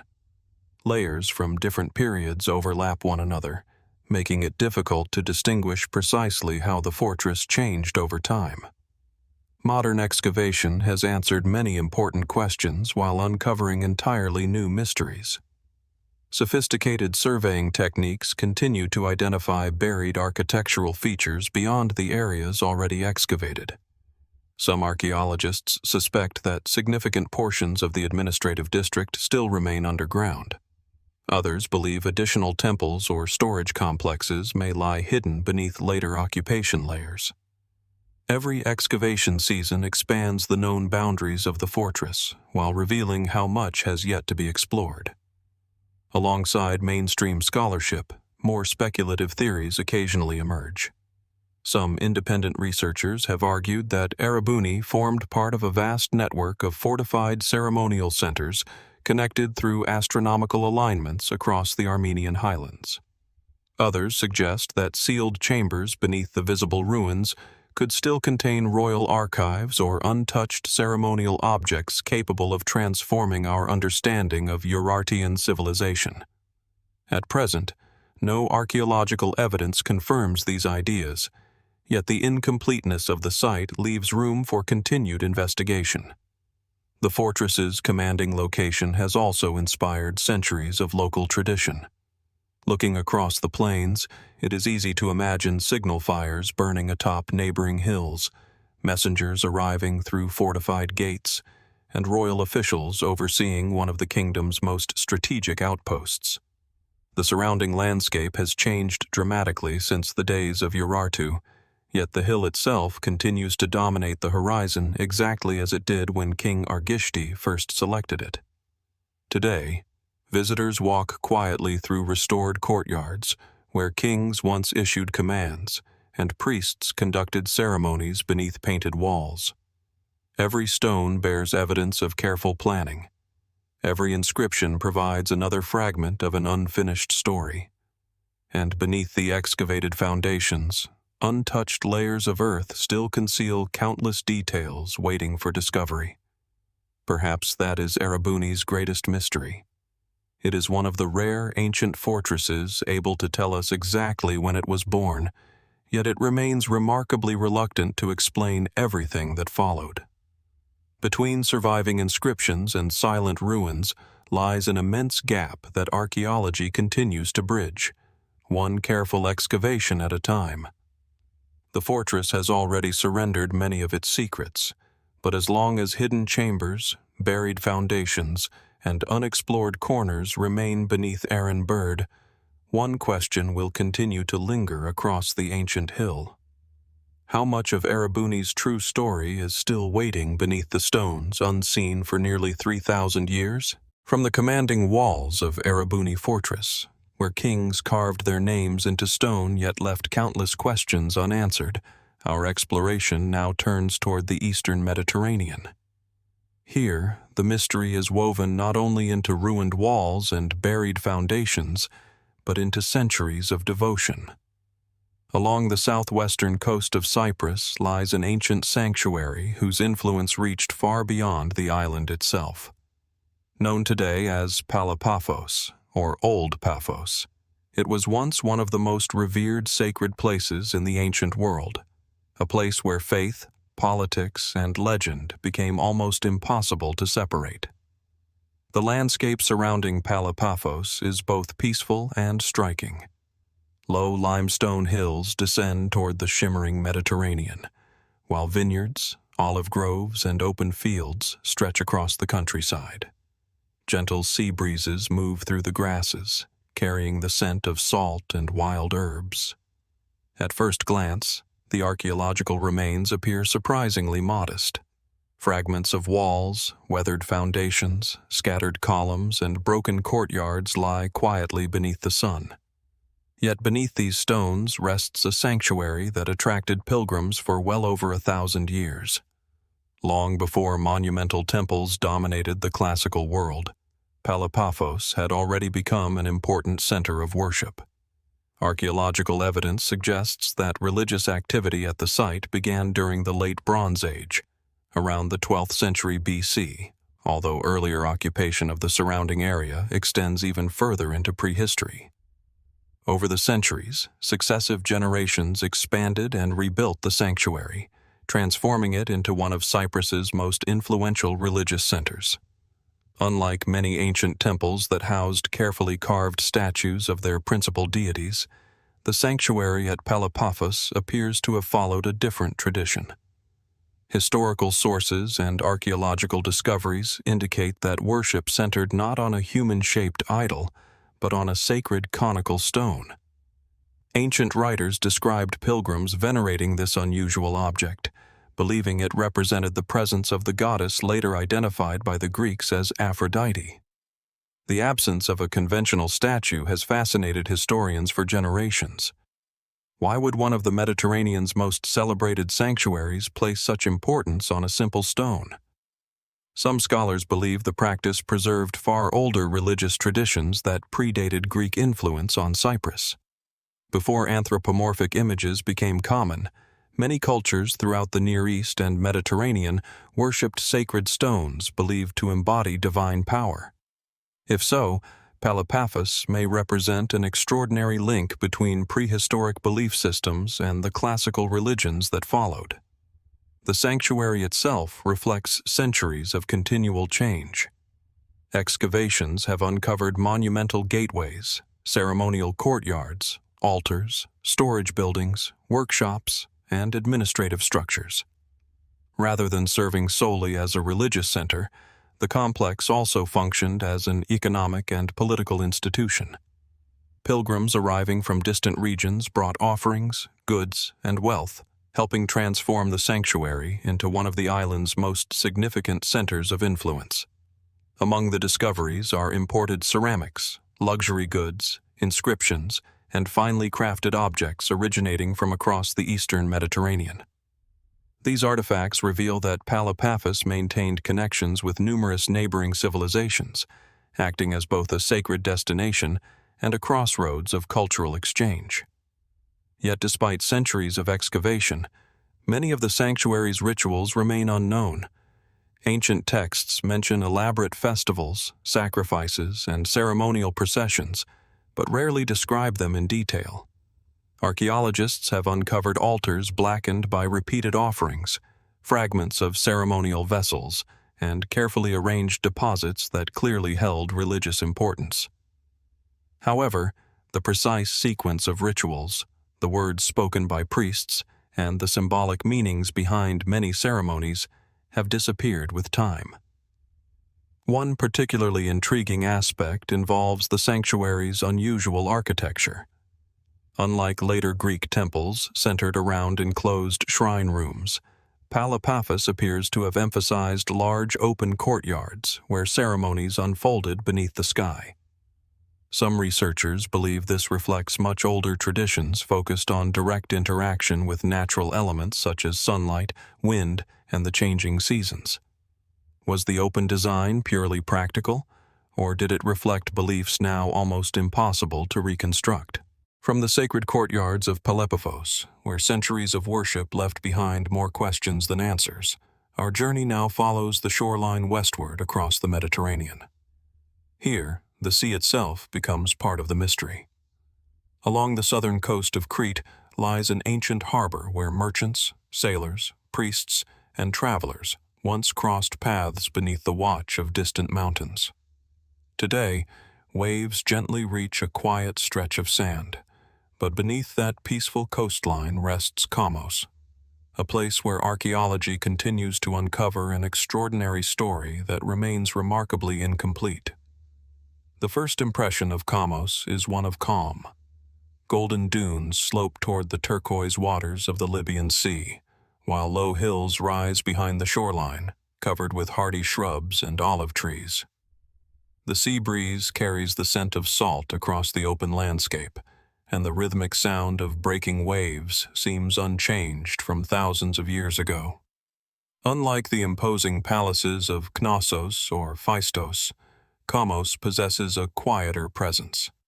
Its ruins lie close to the coast, partially reclaimed by drifting sand and centuries of changing tides, creating the impression that the shoreline itself has become the site's most faithful guardian.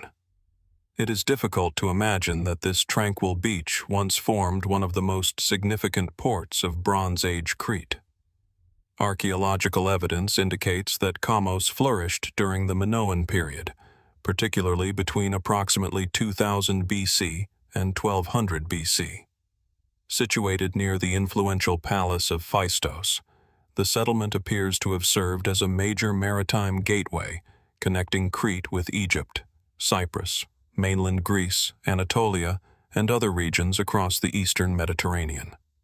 Rather than functioning as an isolated coastal village, Kommos stood at the center of a vast trading network that linked distant cultures through commerce, diplomacy, and the exchange of ideas.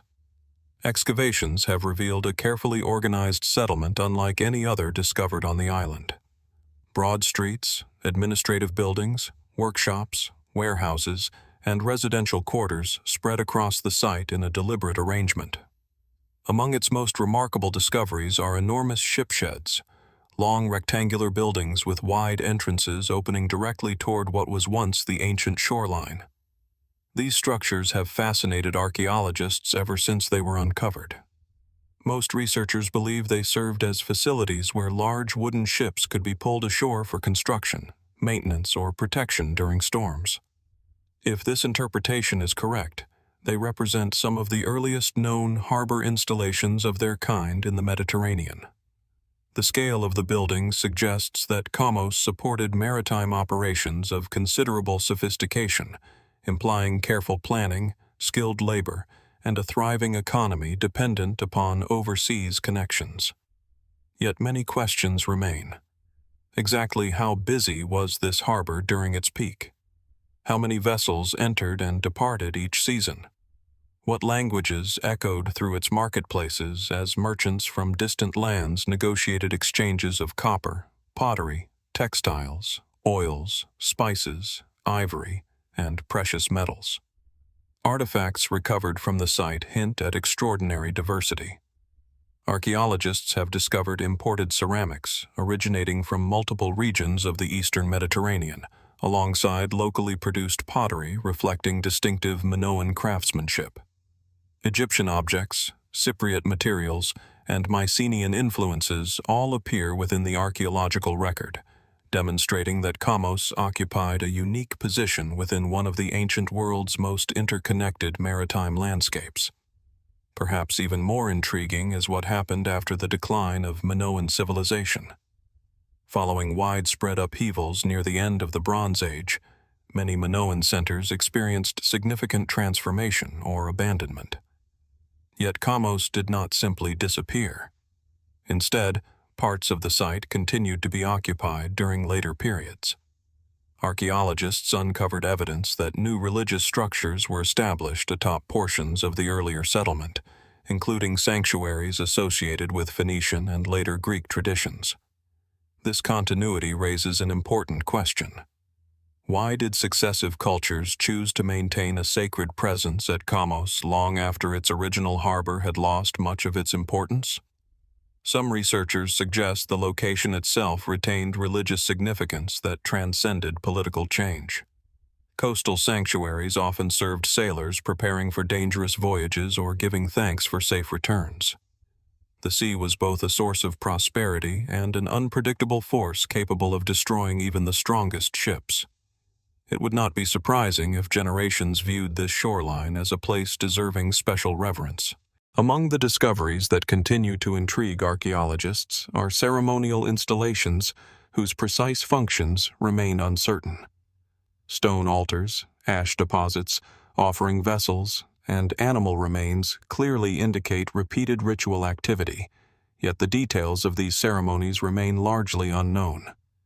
Ancient texts describing religious life at Kommos have not survived, leaving architecture and artifacts to speak on their own. Who gathered here after sunset? What prayers rose above the sound of the waves? Were offerings intended to honor sea deities, protect departing ships, or commemorate ancestors whose lives depended upon maritime travel? Without written explanations, every interpretation must remain tentative. The changing coastline adds another layer of complexity. Geological studies indicate that sea levels, sediment accumulation, and shoreline position have shifted considerably over the past several thousand years. The harbor visible to ancient sailors no longer exists in its original form.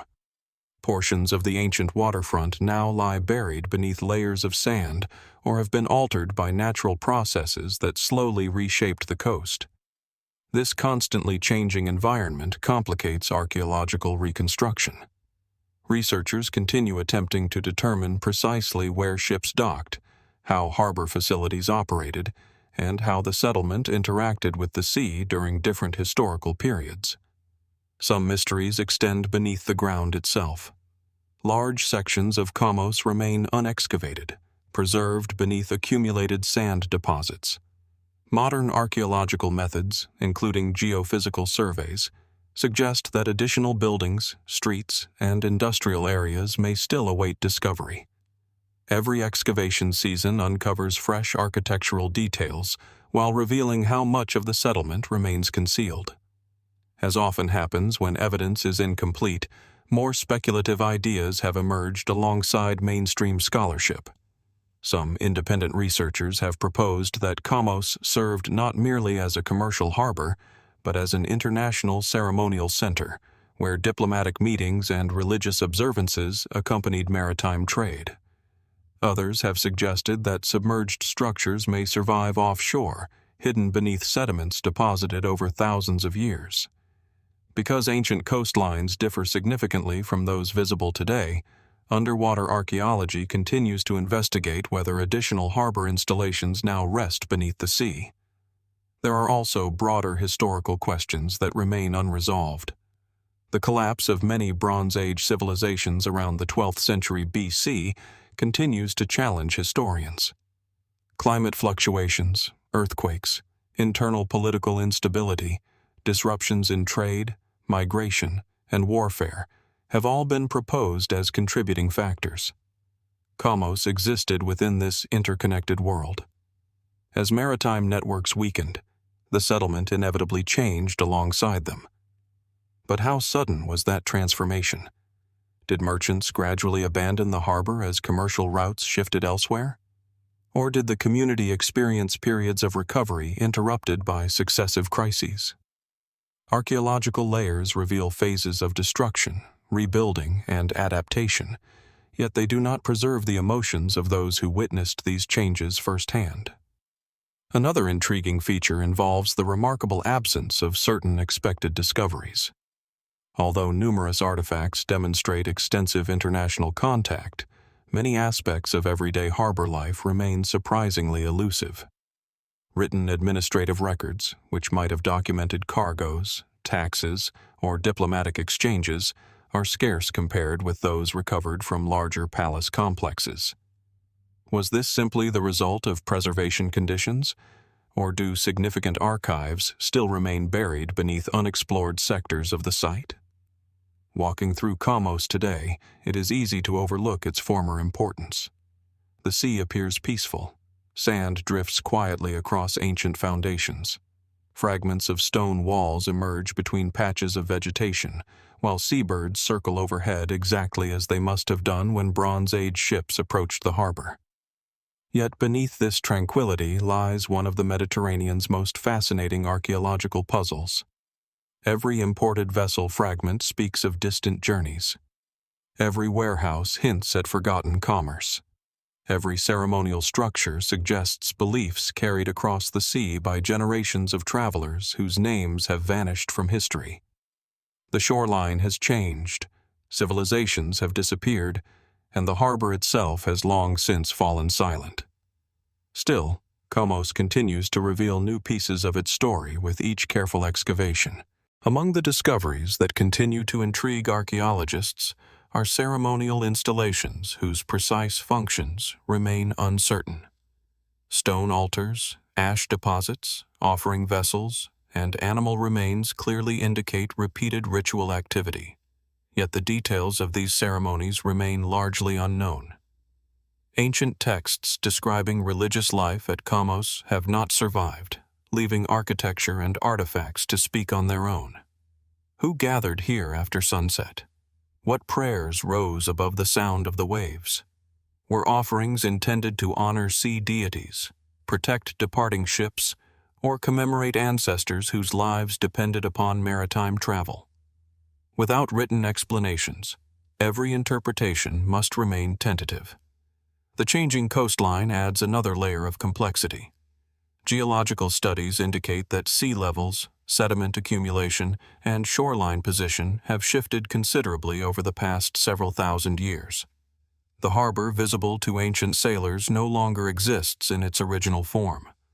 Portions of the ancient waterfront now lie buried beneath layers of sand, or have been altered by natural processes that slowly reshaped the coast. This constantly changing environment complicates archaeological reconstruction. Researchers continue attempting to determine precisely where ships docked, how harbor facilities operated, and how the settlement interacted with the sea during different historical periods.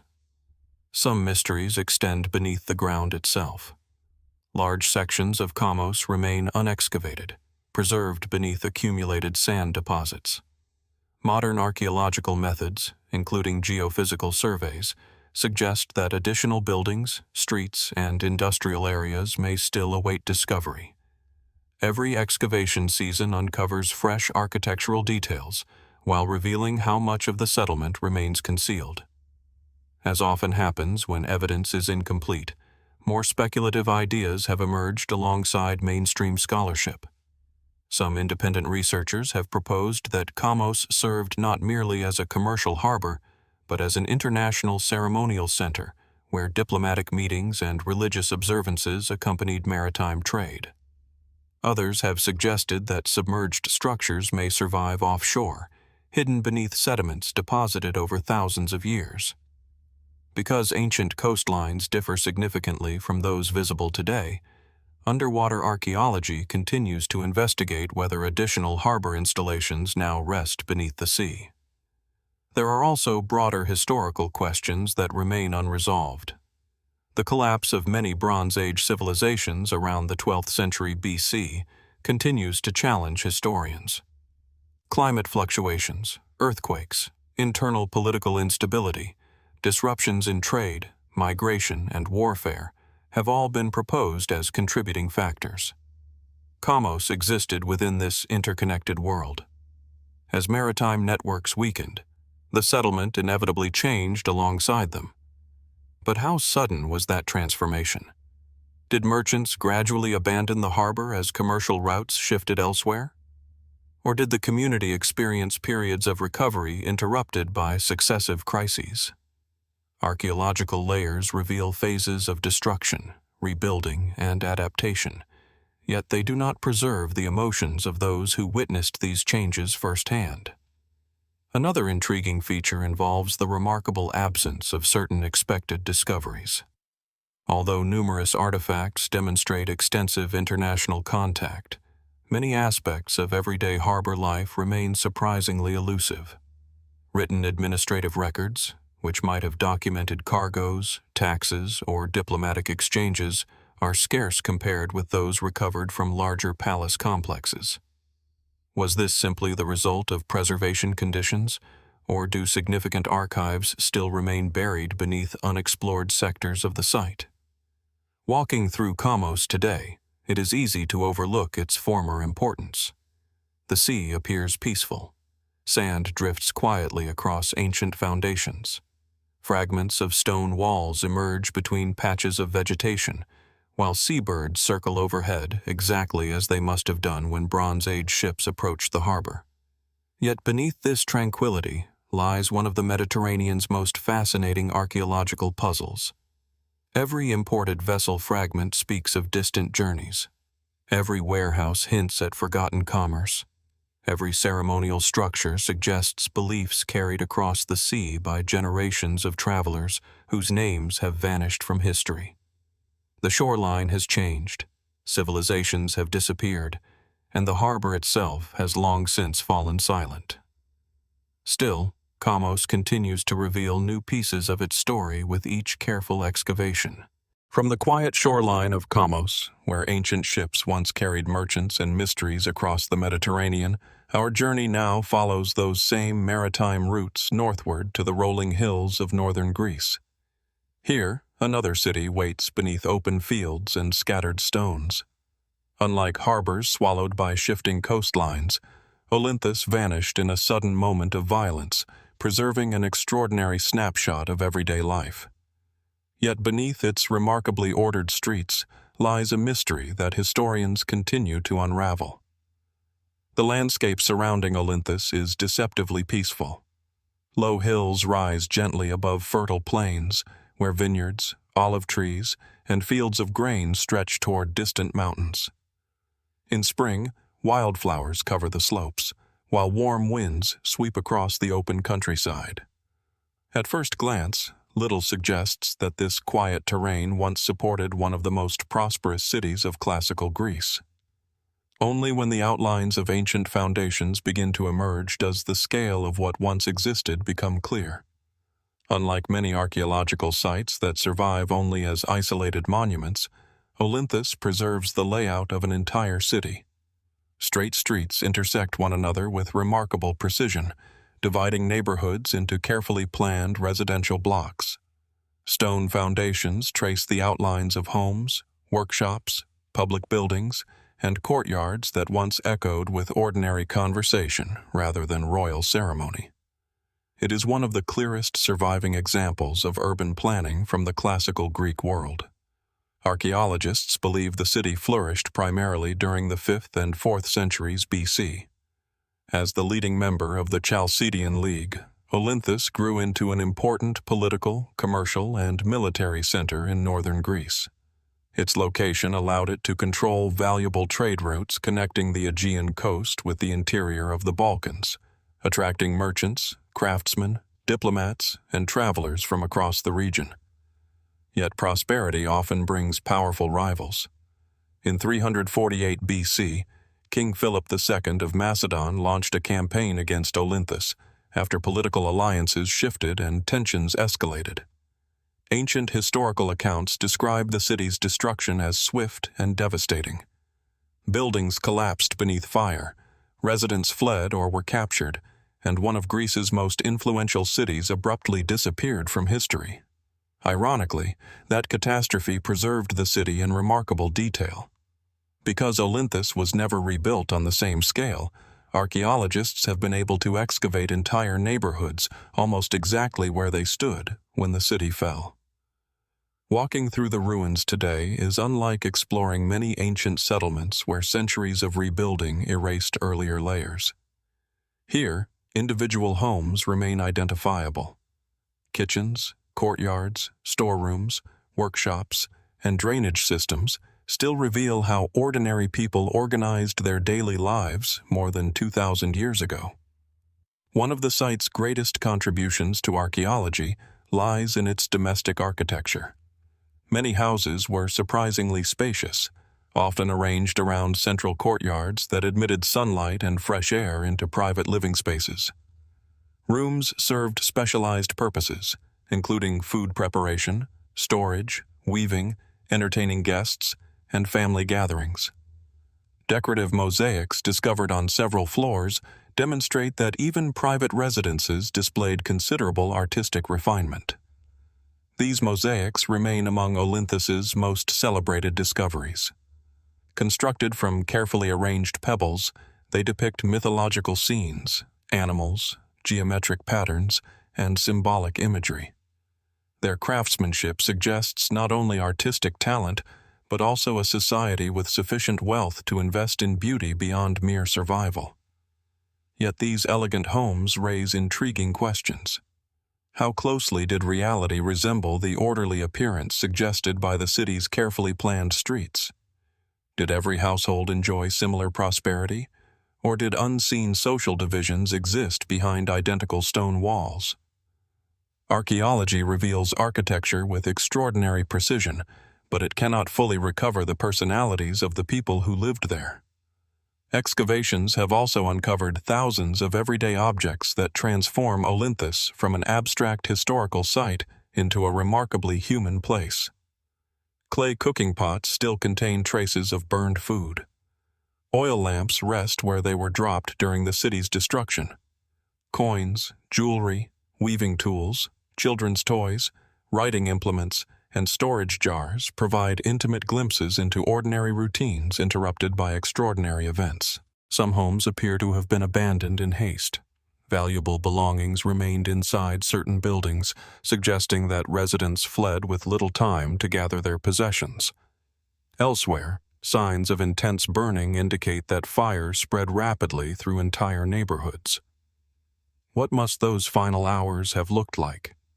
Did families attempt to defend their homes? Did some seek refuge within the city's fortifications, while others escaped into the surrounding countryside? Ancient historians describe political decisions and military campaigns, yet the voices of ordinary citizens remain largely absent. The city's highly organized street grid has inspired particular scholarly interest. Olynthus follows what is commonly known as the Hippodamian plan, a carefully ordered urban design featuring regular blocks and intersecting streets. Whether this layout reflects the direct influence of the planner Hippodamus himself remains uncertain, but it demonstrates an advanced understanding of civic organization rarely preserved so completely. Why did planners invest so heavily in geometric order? Practical explanations dominate mainstream scholarship. Regular streets improved movement, drainage, property organization, and public administration. Yet some researchers have wondered whether the city's symmetry also reflected broader philosophical ideas concerning harmony, balance, and civic identity that became increasingly influential during the classical period. Religion likewise formed an essential part of life at Olynthus, although much remains uncertain. Shrines, altars, figurines, and household religious objects indicate that both public ceremonies and private worship shaped daily existence. Unlike monumental sanctuaries devoted exclusively to major deities, many religious practices appear to have occurred within family homes. Which gods received the greatest devotion here? How often did entire neighborhoods gather for festivals? Were certain rituals unique to Olynthus itself? The archaeological record provides hints, but rarely complete answers. Another mystery involves the city's political influence during its relatively brief period of prominence. Ancient sources describe Olynthus as the leading city of the Chalcidian League, yet historians continue debating the true extent of its authority. Did it function as a genuine federation of cooperating communities, or was its leadership more fragile than surviving records suggest? As with many ancient cities, speculation sometimes extends beyond established evidence. Some independent researchers have proposed that unexplored districts beneath surrounding farmland may conceal additional public buildings, archives, or temples capable of reshaping current understanding of the city's administration. Others suggest that undiscovered underground storage chambers or emergency passages may still exist beneath excavated neighborhoods. While geophysical surveys indicate that portions of ancient Olynthus remain buried, no confirmed evidence currently supports these more elaborate theories. The sudden destruction of the city has also encouraged broader historical questions. Philip II's conquest marked a turning point in Greek history, paving the way for the rise of Macedonian dominance and, eventually, the campaigns of Alexander the Great. Olynthus, therefore, occupies a unique position, not only as a remarkably preserved archaeological site, but also as a silent witness to one of history's great political transformations. Standing among its streets today, it is impossible not to imagine the rhythms of daily life that once filled the city. Merchants opening their shops at sunrise, potters shaping clay beneath shaded courtyards, children running through narrow lanes, philosophical debates unfolding in public spaces. The sounds of ordinary life persisted here for generations, until one decisive moment brought everything to an abrupt end. Yet despite decades of careful excavation, Olynthus continues to guard many of its deepest secrets. Large portions of the ancient city remain unexplored beneath the surrounding fields. Every newly uncovered foundation raises fresh questions about the people who lived here, the choices they made, and the events they witnessed. The streets may be silent now, but they continue to preserve a remarkable conversation between history and mystery. And somewhere beneath the untouched earth, another doorway, another mosaic, or another forgotten household may still be waiting to reveal a chapter of Olynthus that no ancient writer ever recorded.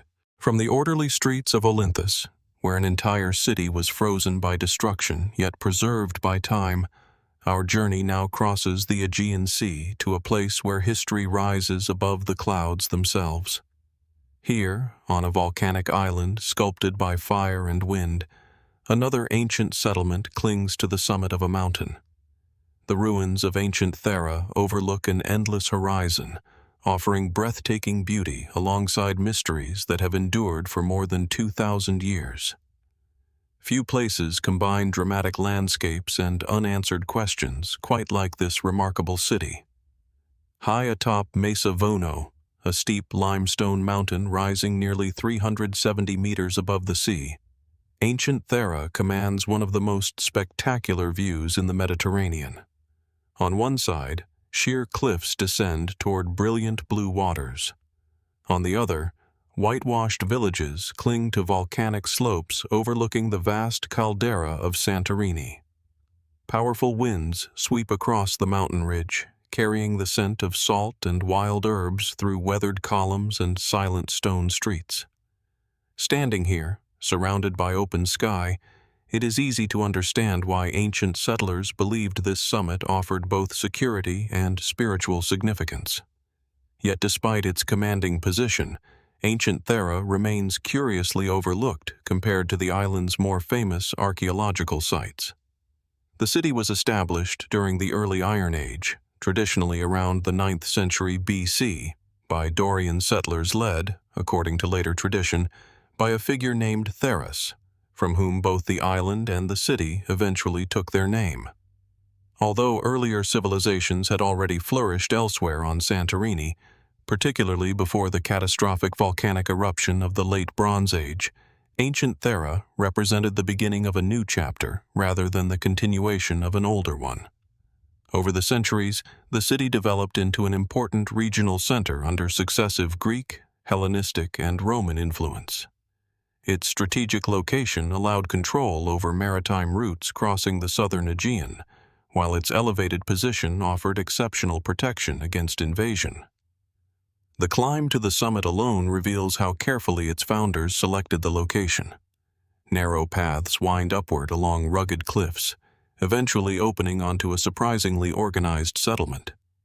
Archaeologists have uncovered temples, residential neighborhoods, marketplaces, public baths, military barracks, theaters, sanctuaries, and administrative buildings spread across the mountain's uneven surface. Every structure had to be adapted to the natural contours of the volcanic rock, creating an urban landscape unlike almost any other in the ancient Mediterranean. One of the city's most remarkable features is its theater, carved directly into the mountainside. From its stone seats, audiences once looked not only toward dramatic performances but also across the endless sea beyond. Few ancient theaters possess such an extraordinary backdrop. Nearby stand the remains of temples dedicated to multiple deities, including Apollo Karnios, an important god among the Dorian Greeks. Sacred precincts, altars, inscriptions, and offerings indicate that religious life occupied a central place within the community. Yet despite the abundance of visible architecture, many aspects of ancient Thera remain uncertain. Who truly controlled the city during its earliest centuries? How closely did it interact with neighboring islands? And perhaps most intriguingly, how did its inhabitants adapt to life atop one of the most geologically active landscapes on Earth? Santorini's volcanic origins are impossible to ignore. Towering cliffs surrounding the island expose layers of volcanic ash deposited by one of the largest eruptions in human history. That eruption, which occurred during the late Bronze Age centuries before ancient Thera was founded, transformed the island forever. Entire settlements vanished beneath ash, coastlines collapsed, and the island assumed much of the dramatic shape visible today. Although ancient Thera was built long after this catastrophe, the volcano remained an ever-present force within the landscape. Did memories of the ancient eruption survive through oral tradition? Did early settlers choose the summit because lower ground carried lingering dangers? Or had the catastrophe already faded into legend by the time the city was established? Archaeology cannot answer these questions directly, yet they continue to intrigue historians studying the relationship between geological events and cultural memory. The city's inscriptions provide valuable glimpses into its political and social life. Hundreds of carved texts record official decrees, dedications, military activities, and personal names. Unlike many archaeological sites where written evidence is scarce, ancient Thera preserves an unusually rich collection of inscriptions spanning several historical periods. Even so, the written record remains incomplete. Many inscriptions are fragmented, weathered, or missing crucial sections. Others mention individuals and institutions whose identities are no longer fully understood. Each recovered fragment expands historical knowledge while simultaneously exposing new uncertainties. Religious life within the city presents another fascinating puzzle. Excavations have identified sanctuaries dedicated not only to traditional Greek gods, but also to Egyptian deities introduced through expanding trade networks. Temples associated with Isis and Serapis demonstrate how ideas, beliefs, and rituals traveled across the Mediterranean alongside merchants and sailors. How did these different religious traditions coexist on a relatively isolated island? Did local communities embrace foreign beliefs gradually through commerce, or were these sanctuaries maintained primarily by visiting traders and immigrants?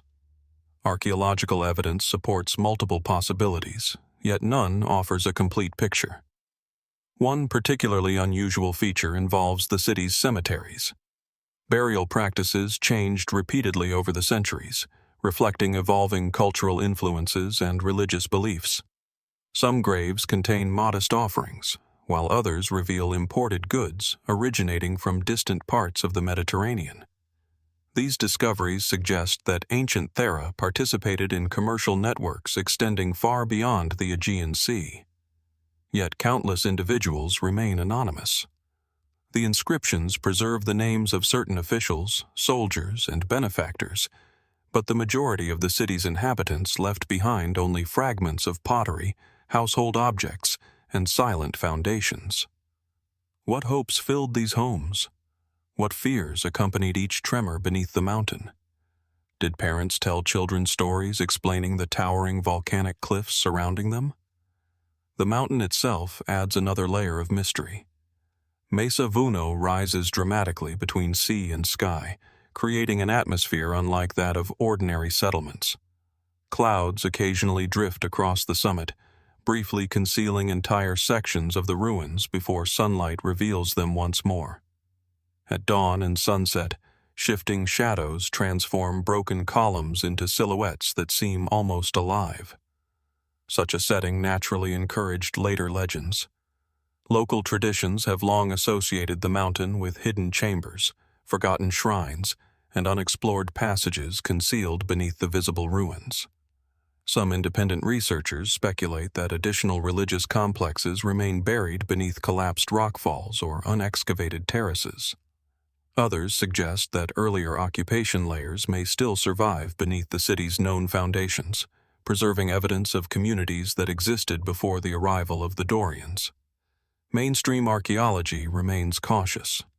While surveys indicate that unexplored sections of the mountain still contain archaeological potential, there is currently no confirmed evidence supporting the existence of vast hidden structures or underground complexes.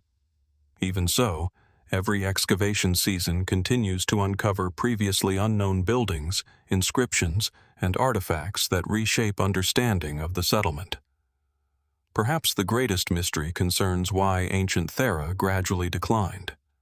Unlike cities destroyed suddenly by war or natural disaster, its abandonment appears to have unfolded slowly across centuries.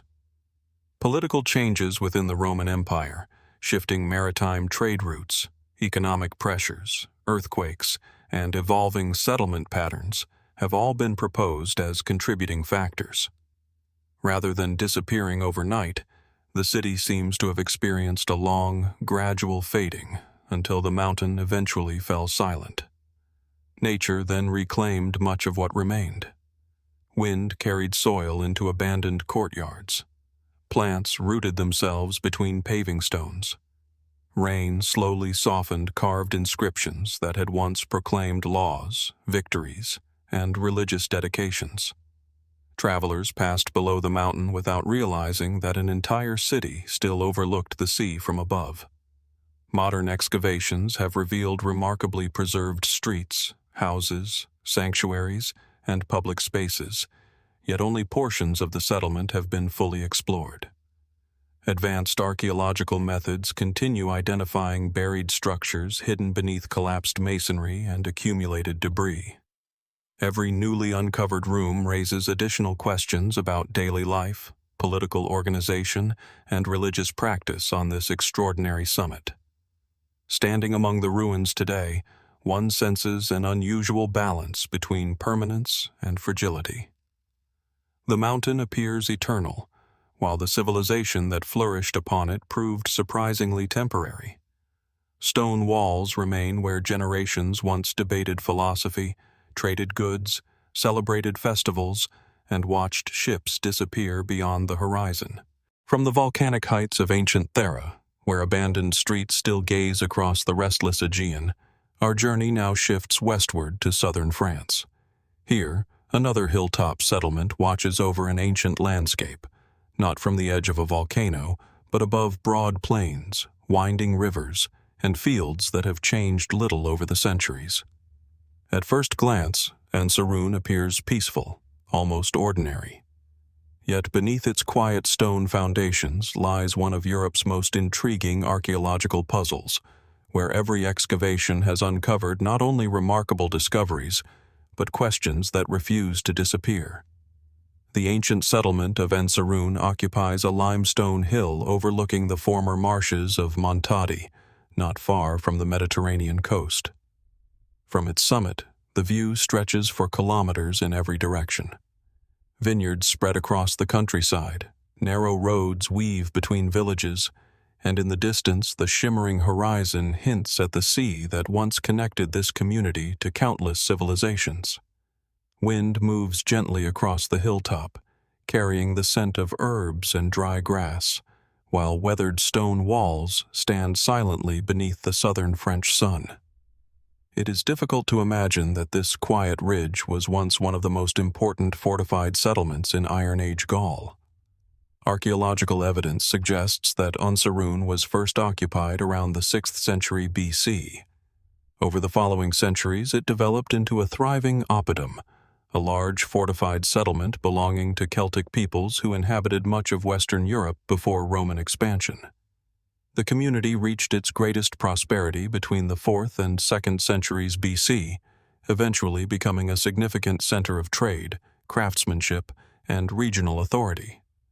Its location was no accident. The hill offered commanding views over fertile agricultural land while remaining close to important commercial routes linking the Mediterranean coast with the interior of Gaul. Merchants traveling between Greek colonies, Iberian communities, Etruscan traders, and later Roman territories could all pass through this region. Excavations have uncovered imported ceramics, amphorae that once carried wine and olive oil, jewelry, weapons, coins, and luxury goods originating from remarkably distant places. Even before Rome extended its influence into southern Gaul, Ensérune had become part of an interconnected world. Walking through the excavated ruins today reveals an unexpectedly organized settlement. Narrow streets wind between stone houses built closely together. Storage pits, workshops, defensive walls, and public spaces demonstrate careful planning rather than random expansion. Archaeologists have identified multiple phases of construction, showing how successive generations adapted the settlement to changing political, economic, and military conditions. Yet despite decades of research, historians still debate one fundamental question: who exactly were the people of Ensérune? The settlement reflects a fascinating blend of cultural influences.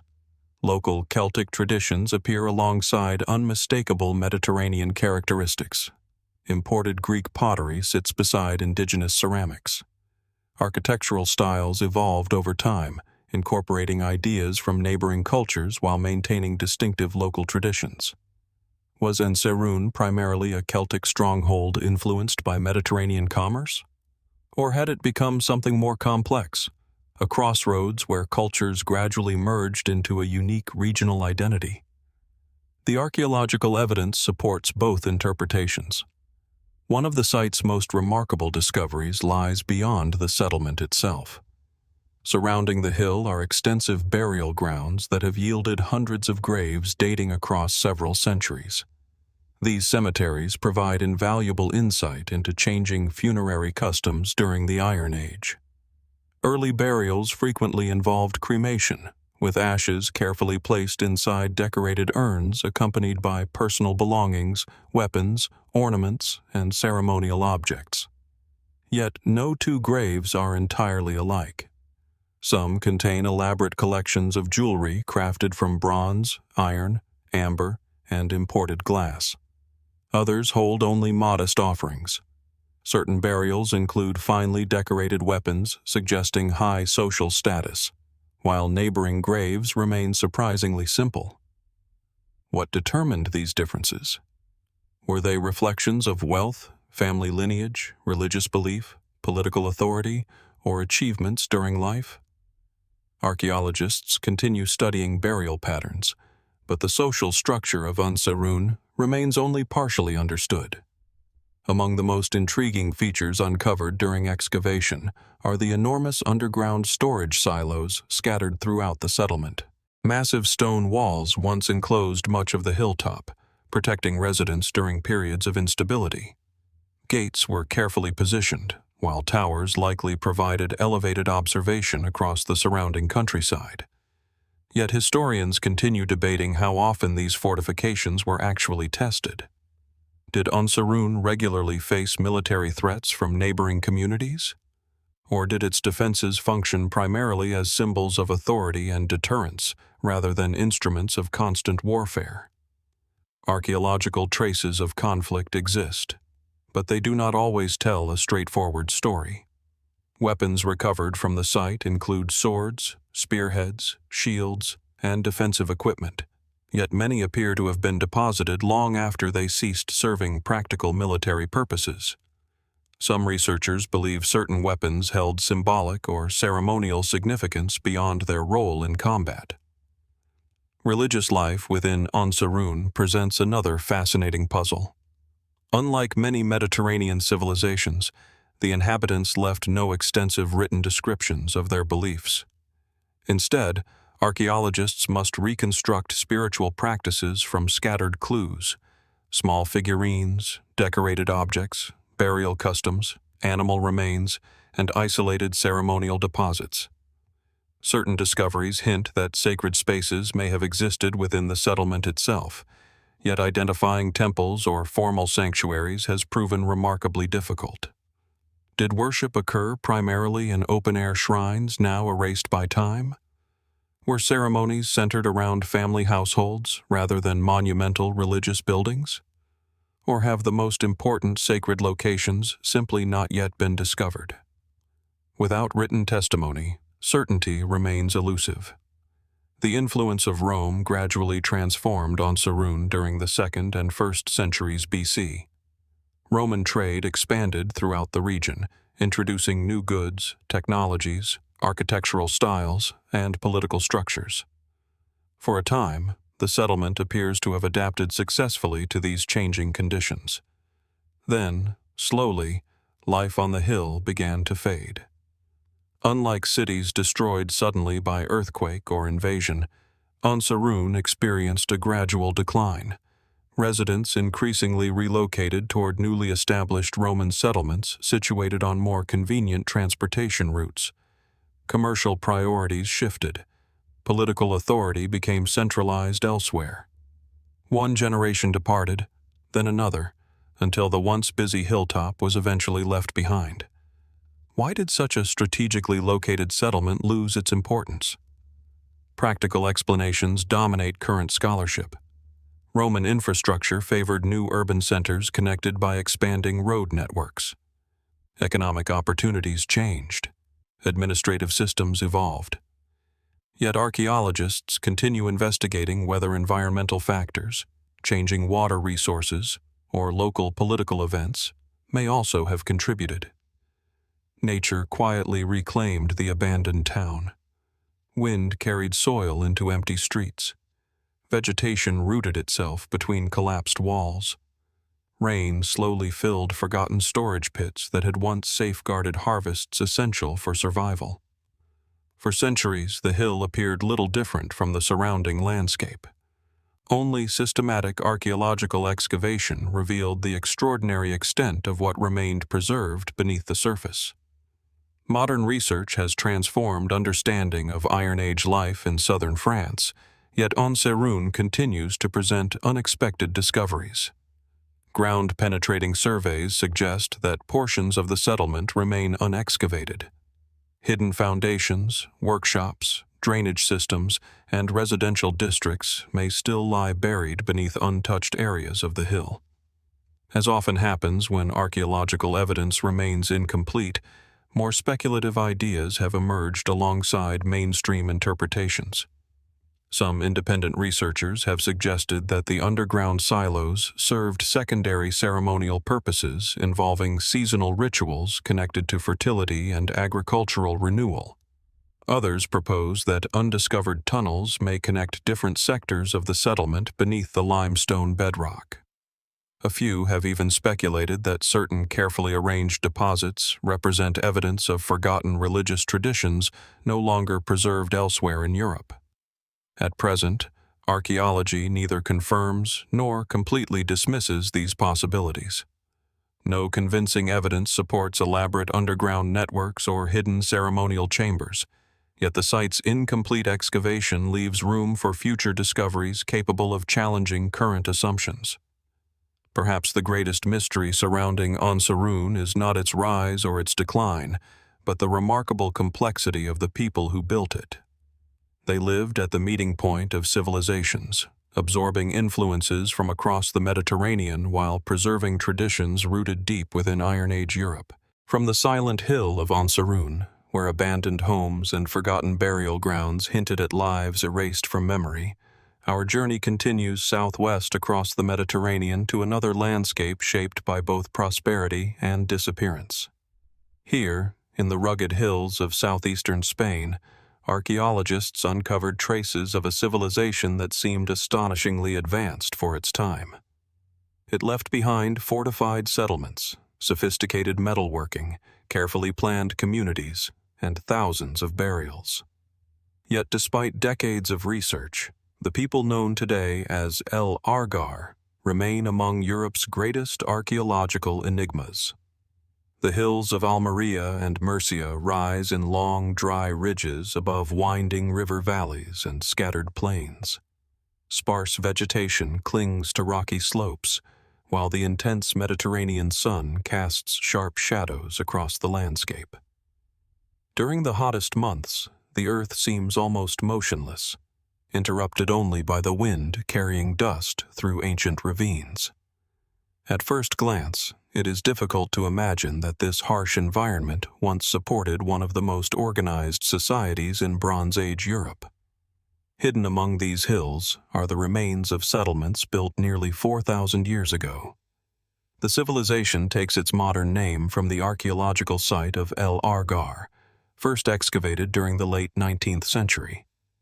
Since then, researchers have identified dozens of related settlements spread across southeastern Spain, revealing a remarkably interconnected culture that flourished between roughly 2200 BC and 1550 BC. Unlike many Bronze Age communities consisting of scattered farming villages, El Argar appears to have developed into something far more complex. Its settlements occupied strategically chosen hilltops overlooking valleys, natural resources, and important routes of communication. Massive stone terraces transformed steep slopes into habitable platforms. Defensive walls surrounded many communities, while carefully designed streets connected houses arranged in deliberate patterns. Nothing about these settlements suggests accidental growth. Every indication points toward careful planning. Archaeologists have long debated whether El Argar should be described as a kingdom, an early state, or something entirely unique.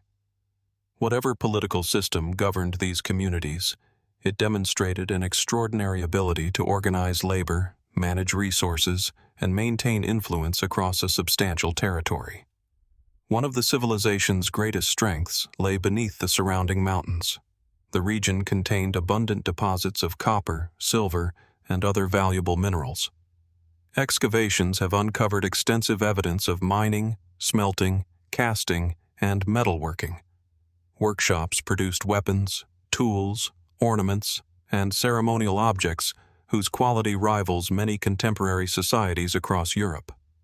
Bronze swords discovered at El Argar remain particularly striking.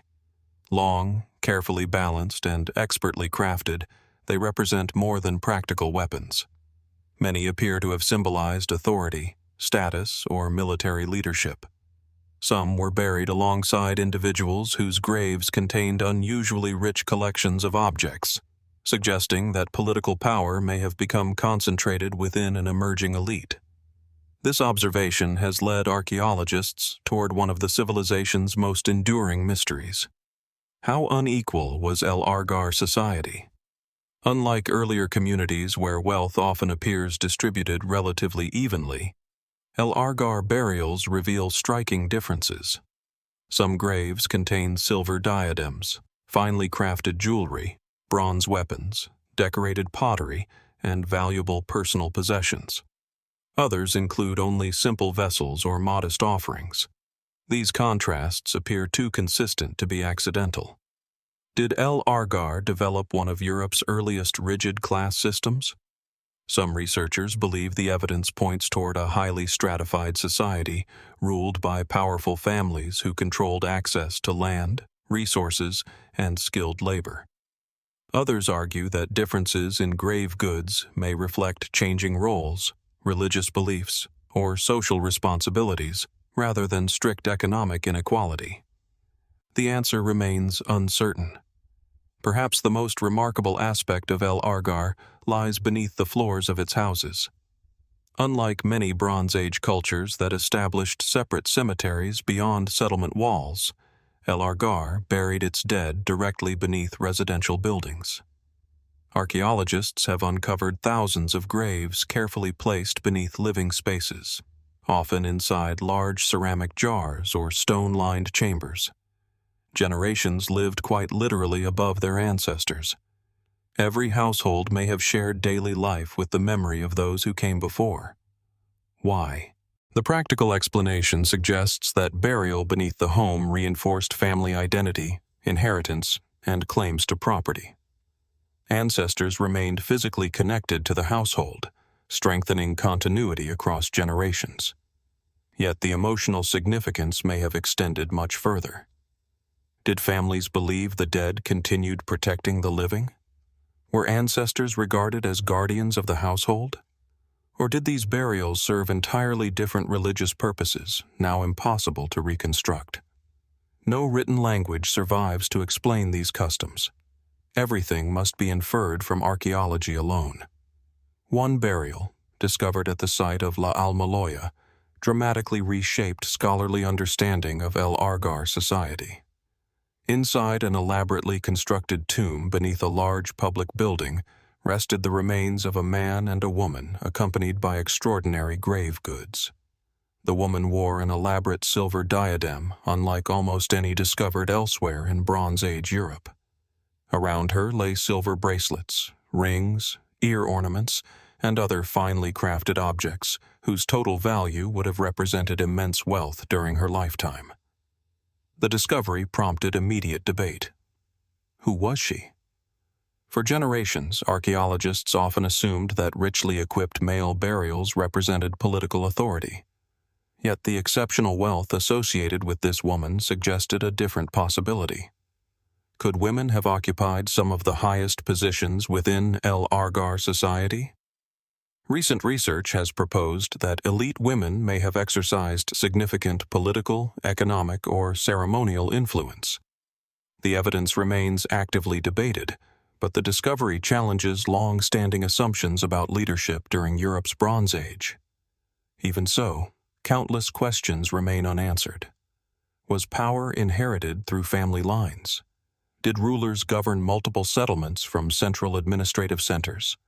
Were decisions shared among local elites or controlled by a single dominant authority? The archaeological record offers clues without providing certainty. Daily life also reveals surprising sophistication.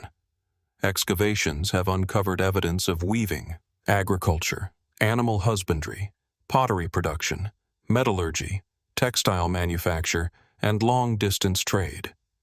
Houses often contained grinding stones, ovens, storage vessels, hearths, and carefully organized work areas. Water management appears to have received considerable attention despite the region's dry climate. This was not a society struggling merely to survive.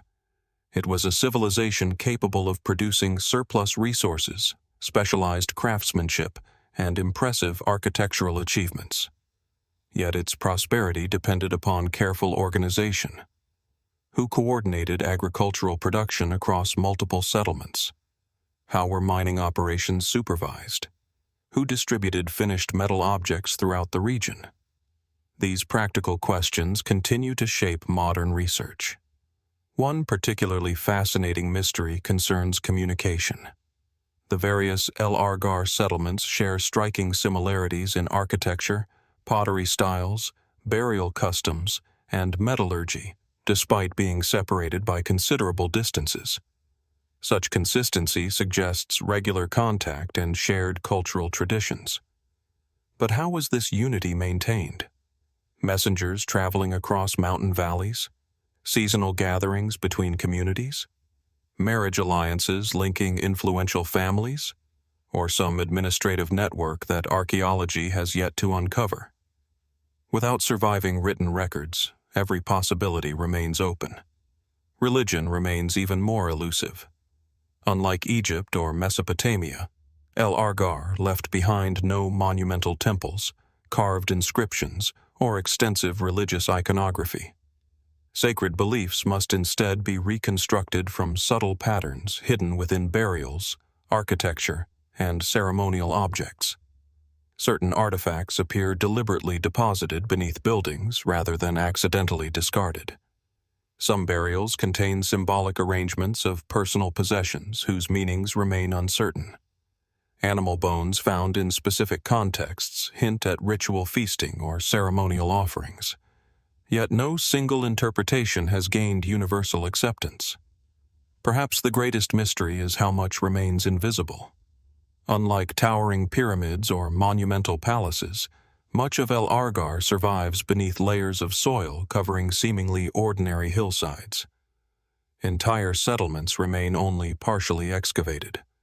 Advanced geophysical surveys continue identifying buried structures that have never been opened. Every excavation uncovers another fragment of an increasingly complex civilization.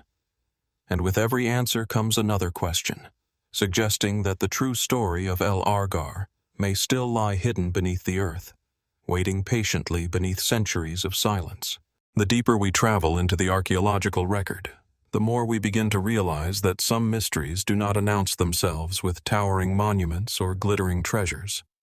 Some remain hidden on quiet hillsides, overlooking landscapes that have changed little in thousands of years. They wait patiently, asking not to be solved, but simply to be noticed. Our next destination is one such place, a forgotten fortress perched above the Mediterranean coast, where history and uncertainty have become inseparable. High above the rugged coastline of northeastern Spain, surrounded by dense pine forests and rocky hills, stands the silent stone settlement of Puig de Castellet. From a distance, it appears almost unremarkable. Low walls of carefully stacked stone trace the outlines of ancient buildings, while the surrounding landscape stretches toward the shimmering Mediterranean Sea. Birds circle overhead, and the wind moves effortlessly through the trees, carrying with it the same sounds that echoed here more than 2,000 years ago. Yet appearances can be deceptive. This small fortified settlement has puzzled archaeologists ever since its excavation. Unlike the massive cities or grand temples that dominate history books, Puig de Castellet offers something quieter, an archaeological puzzle built not from spectacular discoveries, but from subtle inconsistencies. Every wall, every pathway, and every missing detail raises new questions about who built this place, why they chose such a strategic location, and why they abandoned it after such a relatively short period of occupation. The site dates primarily to the 3rd century BC and is widely associated with the Iberian people known as the Indigetes, one of several tribes inhabiting the northeastern Iberian Peninsula before Roman expansion transformed the region. Positioned roughly 2 kilometers inland from the modern coastal town of Lloret de Mar, Puig de Castellet occupied an ideal defensive position. From its elevated vantage point, its inhabitants could observe movements along both the coastline and inland routes, making it an excellent location for surveillance and communication. At first glance, its purpose seems straightforward. The settlement was surrounded by defensive walls and included several rectangular buildings arranged around narrow passageways. Archaeologists believe these structures served both domestic and military functions. Storage areas, living quarters, and workspaces suggest that a small but organized community once lived within its walls. Excavations have uncovered pottery, tools, imported Greek ceramics, and evidence of local craftsmanship, indicating that the inhabitants participated in wider Mediterranean trade networks despite their isolated appearance. These discoveries fit comfortably within the accepted understanding of Iberian society during this period. Small fortified settlements often acted as regional outposts, protecting nearby populations while monitoring trade and potential military threats. But Puig de Castellet refuses to fit neatly into that explanation. One of the site's greatest mysteries lies not in what archaeologists have found, but in what they have not. For a fortress built with considerable effort, its occupation appears surprisingly brief. Evidence suggests that it remained active for only a few generations before being deliberately abandoned around the beginning of the 2nd century BC. There are no widespread signs of catastrophic destruction, no overwhelming evidence of prolonged siege, no unmistakable layer of fire consuming the settlement. Instead, it appears as though its inhabitants simply left. Why would a strategically valuable fortress be deserted so quickly? The mainstream explanation points toward the dramatic political changes unfolding across the Western Mediterranean during this era. The Punic Wars between Rome and Carthage reshaped alliances throughout the Iberian Peninsula, As Roman influence expanded, older tribal defensive systems may have become obsolete. Communities were reorganized, trade routes shifted, and military priorities changed. In this view, Puig de Castellet simply lost its purpose within an evolving political landscape. It is a logical interpretation. Yet some researchers remain cautious. The timing is intriguing. The abandonment occurred during one of the most turbulent periods in ancient European history, when competing powers struggled for control of territory, resources, and coastal access. Historical records from the region remain incomplete, leaving large gaps in our understanding of how smaller communities experienced these conflicts. Could Puig de Castellet have witnessed events that left little trace in the archaeological record? The deeper we travel into the archaeological record, the more we begin to realize that some mysteries do not announce themselves with towering monuments or glittering treasures. Some remain hidden on quiet hillsides, overlooking landscapes that have changed little in thousands of years. They wait patiently, asking not to be solved, but simply to be noticed. Our next destination is one such place, a forgotten fortress perched above the Mediterranean coast, where history and uncertainty have become inseparable. High above the rugged coastline of northeastern Spain, surrounded by dense pine forests and rocky hills, stands the silent stone settlement of Puig de Castellet. From a distance, it appears almost unremarkable. Low walls of carefully stacked stone trace the outlines of ancient buildings, while the surrounding landscape stretches toward the shimmering Mediterranean Sea. Birds circle overhead, and the wind moves effortlessly through the trees, carrying with it the same sounds that echoed here more than 2,000 years ago. Yet appearances can be deceptive. This small fortified settlement has puzzled archaeologists ever since its excavation. Unlike the massive cities or grand temples that dominate history books, Puig de Castellet offers something quieter, an archaeological puzzle built not from spectacular discoveries, but from subtle inconsistencies. Every wall, every pathway, and every missing detail raises new questions about who built this place, why they chose such a strategic location, and why they abandoned it after such a relatively short period of occupation. The site dates primarily to the 3rd century BC, and is widely associated with the Iberian people known as the Indigetes, one of several tribes inhabiting the northeastern Iberian Peninsula before Roman expansion transformed the region. Positioned roughly 2 kilometers inland from the modern coastal town of Lloret de Mar, Puig de Castellet occupied an ideal defensive position. From its elevated vantage point, its inhabitants could observe movements along both the coastline and inland routes, making it an excellent location for surveillance and communication. At first glance, its purpose seems straightforward. The settlement was surrounded by defensive walls and included several rectangular buildings arranged around narrow passageways. Archaeologists believe these structures served both domestic and military functions. Storage areas, living quarters, and workspaces suggest that a small but organized community once lived within its walls. Excavations have uncovered pottery, tools, imported Greek ceramics, and evidence of local craftsmanship, indicating that the inhabitants participated in wider Mediterranean trade networks despite their isolated appearance. These discoveries fit comfortably within the accepted understanding of Iberian society during this period. Small fortified settlements often acted as regional outposts, protecting nearby populations while monitoring trade and potential military threats. But Puig de Castellet refuses to fit neatly into that explanation. One of the site's greatest mysteries lies not in what archaeologists have found, but in what they have not. For a fortress built with considerable effort, its occupation appears surprisingly brief. Evidence suggests that it remained active for only a few generations before being deliberately abandoned around the beginning of the 2nd century BC. There are no widespread signs of catastrophic destruction, no overwhelming evidence of prolonged siege, no unmistakable layer of fire consuming the settlement. Instead, it appears as though its inhabitants simply left. Why would a strategically valuable fortress be deserted so quickly? The mainstream explanation points toward the dramatic political changes unfolding across the Western Mediterranean during this era. The Punic Wars between Rome and Carthage reshaped alliances throughout the Iberian Peninsula.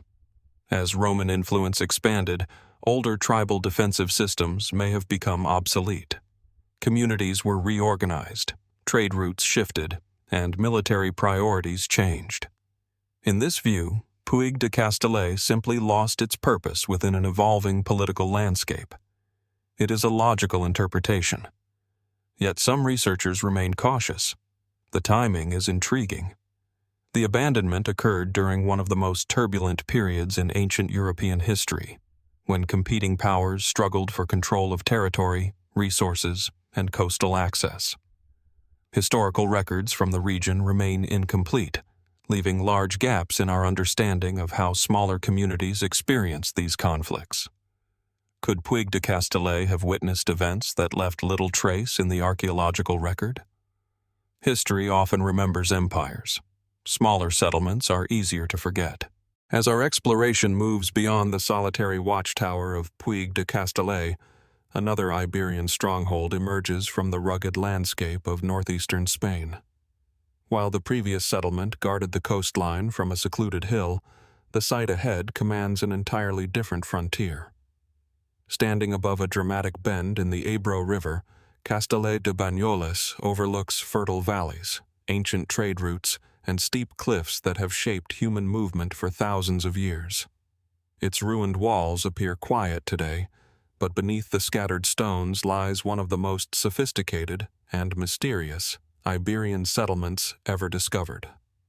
The plateau on which Castellet de Banyoles was built rises naturally above the surrounding countryside, protected on nearly every side by sharp slopes descending toward the river below.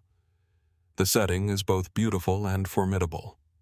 Morning mist often drifts through the valley before dissolving beneath the Mediterranean sun, while strong winds sweep across the rocky summit, carrying only the sound of birds and rustling vegetation.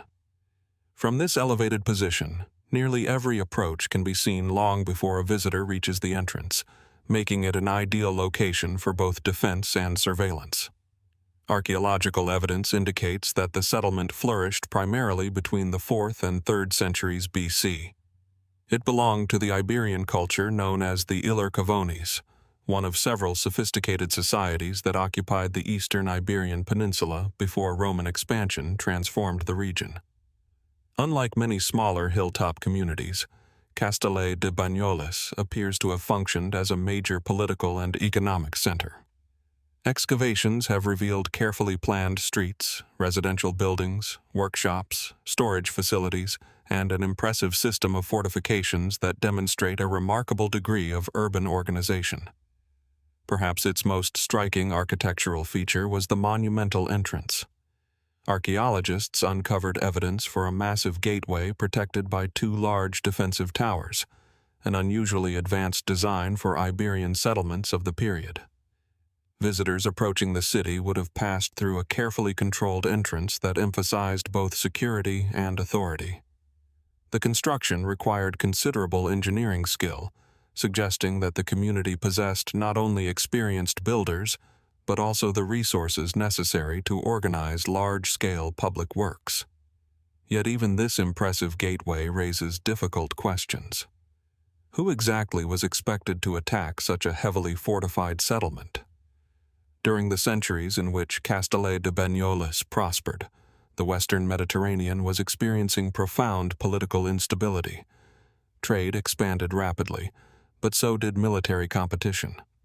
The influence of Carthage and the growing Roman Republic reached increasingly farther across the Iberian Peninsula, while alliances between local Iberian communities shifted according to changing circumstances. It is possible that the fortifications reflected genuine military threats. Equally possible is that they projected political strength, serving as symbols of power as much as practical defenses. Excavations have produced an extraordinary collection of artifacts that reveal the settlement's extensive commercial connections. imported Greek ceramics, finely crafted metal objects, luxury goods, locally produced pottery, and evidence of skilled ironworking all point toward a prosperous community integrated into Mediterranean exchange networks.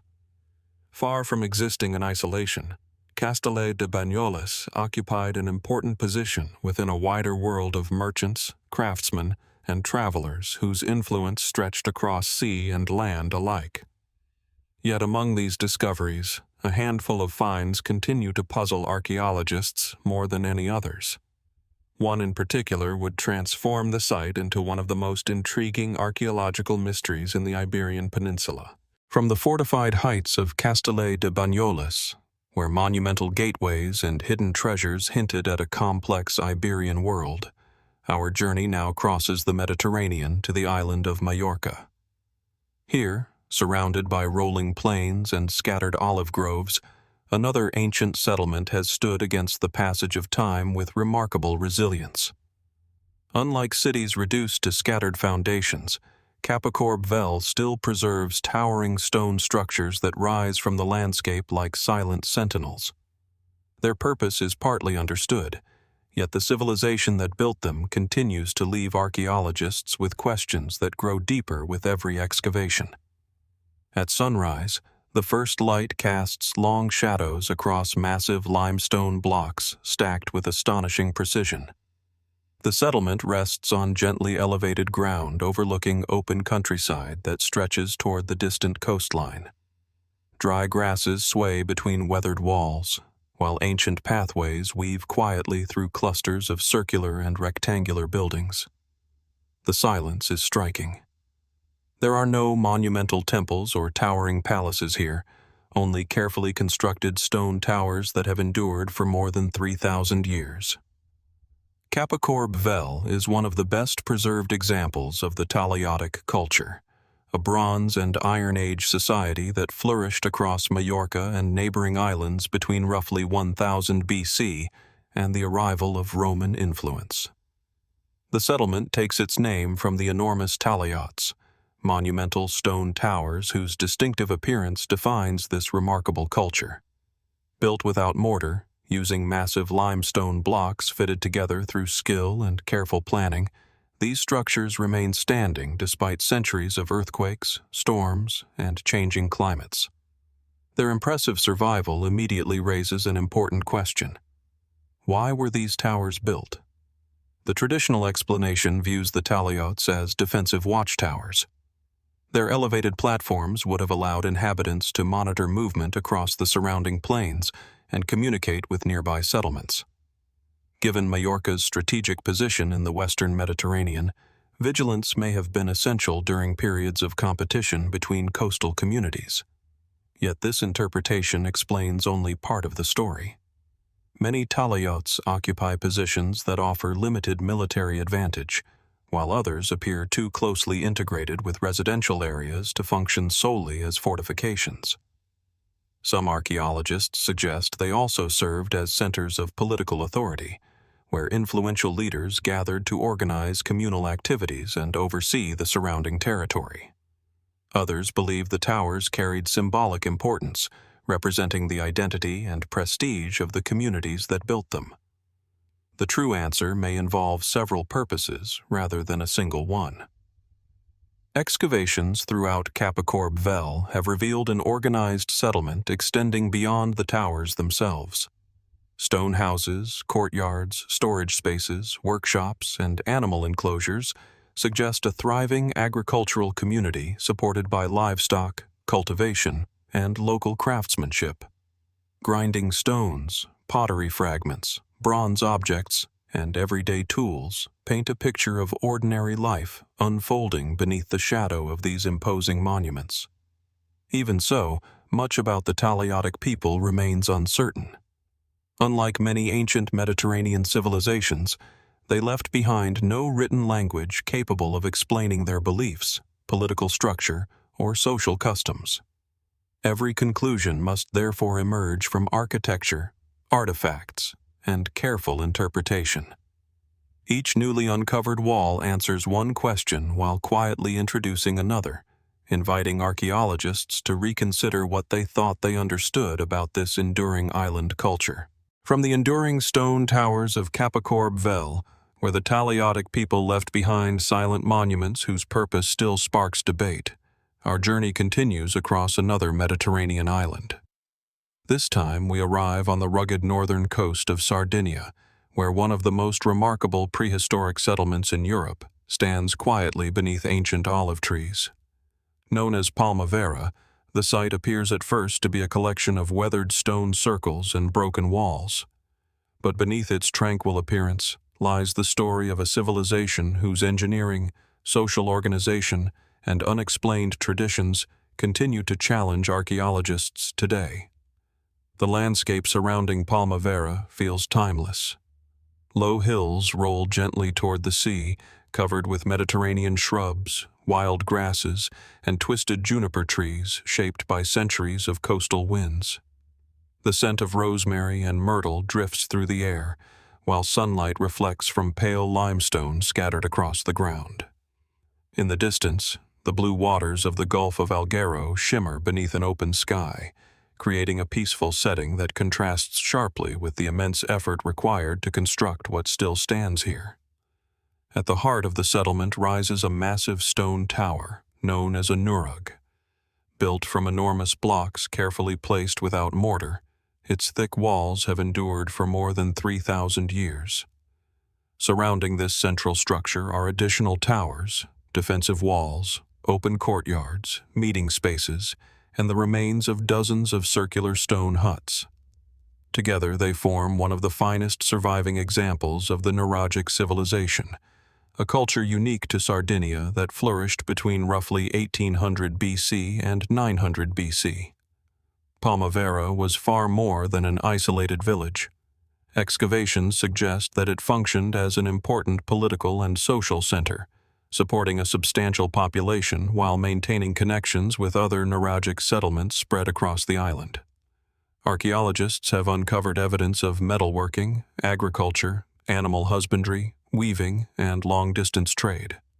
Pottery fragments, bronze tools, ornaments, and imported objects indicate that the inhabitants interacted with merchants arriving from distant parts of the Mediterranean, exchanging goods, knowledge, and perhaps even ideas. Yet despite decades of research, one question continues to dominate discussions surrounding Palmavera and the nuragic world as a whole. Why were the nuragi built? More than 7,000 of these extraordinary stone towers once stood across Sardinia, yet no other ancient civilization produced structures quite like them. Their designs vary considerably, ranging from simple single towers to vast complexes with multiple defensive walls, interconnected chambers, staircases, and internal courtyards. Palmavera belongs among the more elaborate examples, suggesting that its builders invested immense time, labor, and resources into its construction.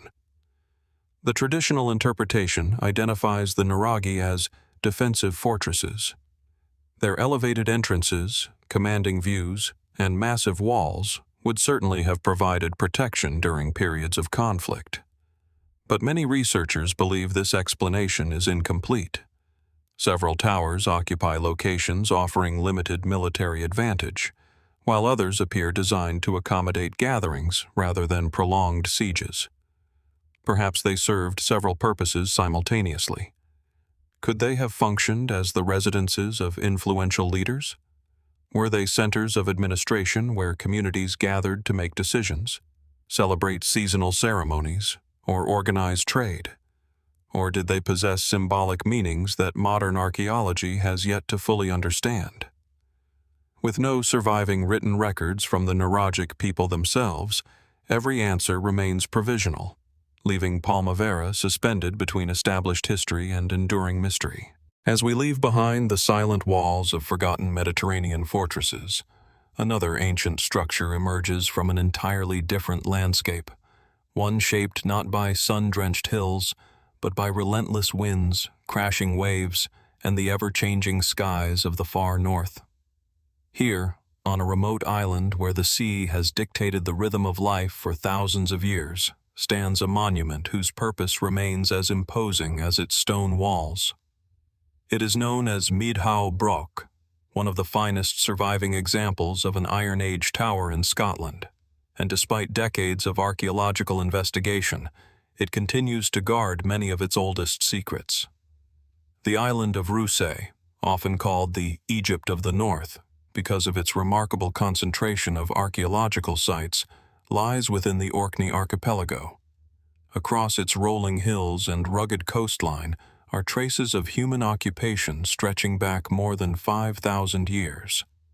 Chambered tombs, standing stones, abandoned farms, and ancient settlements appear almost everywhere the eye turns.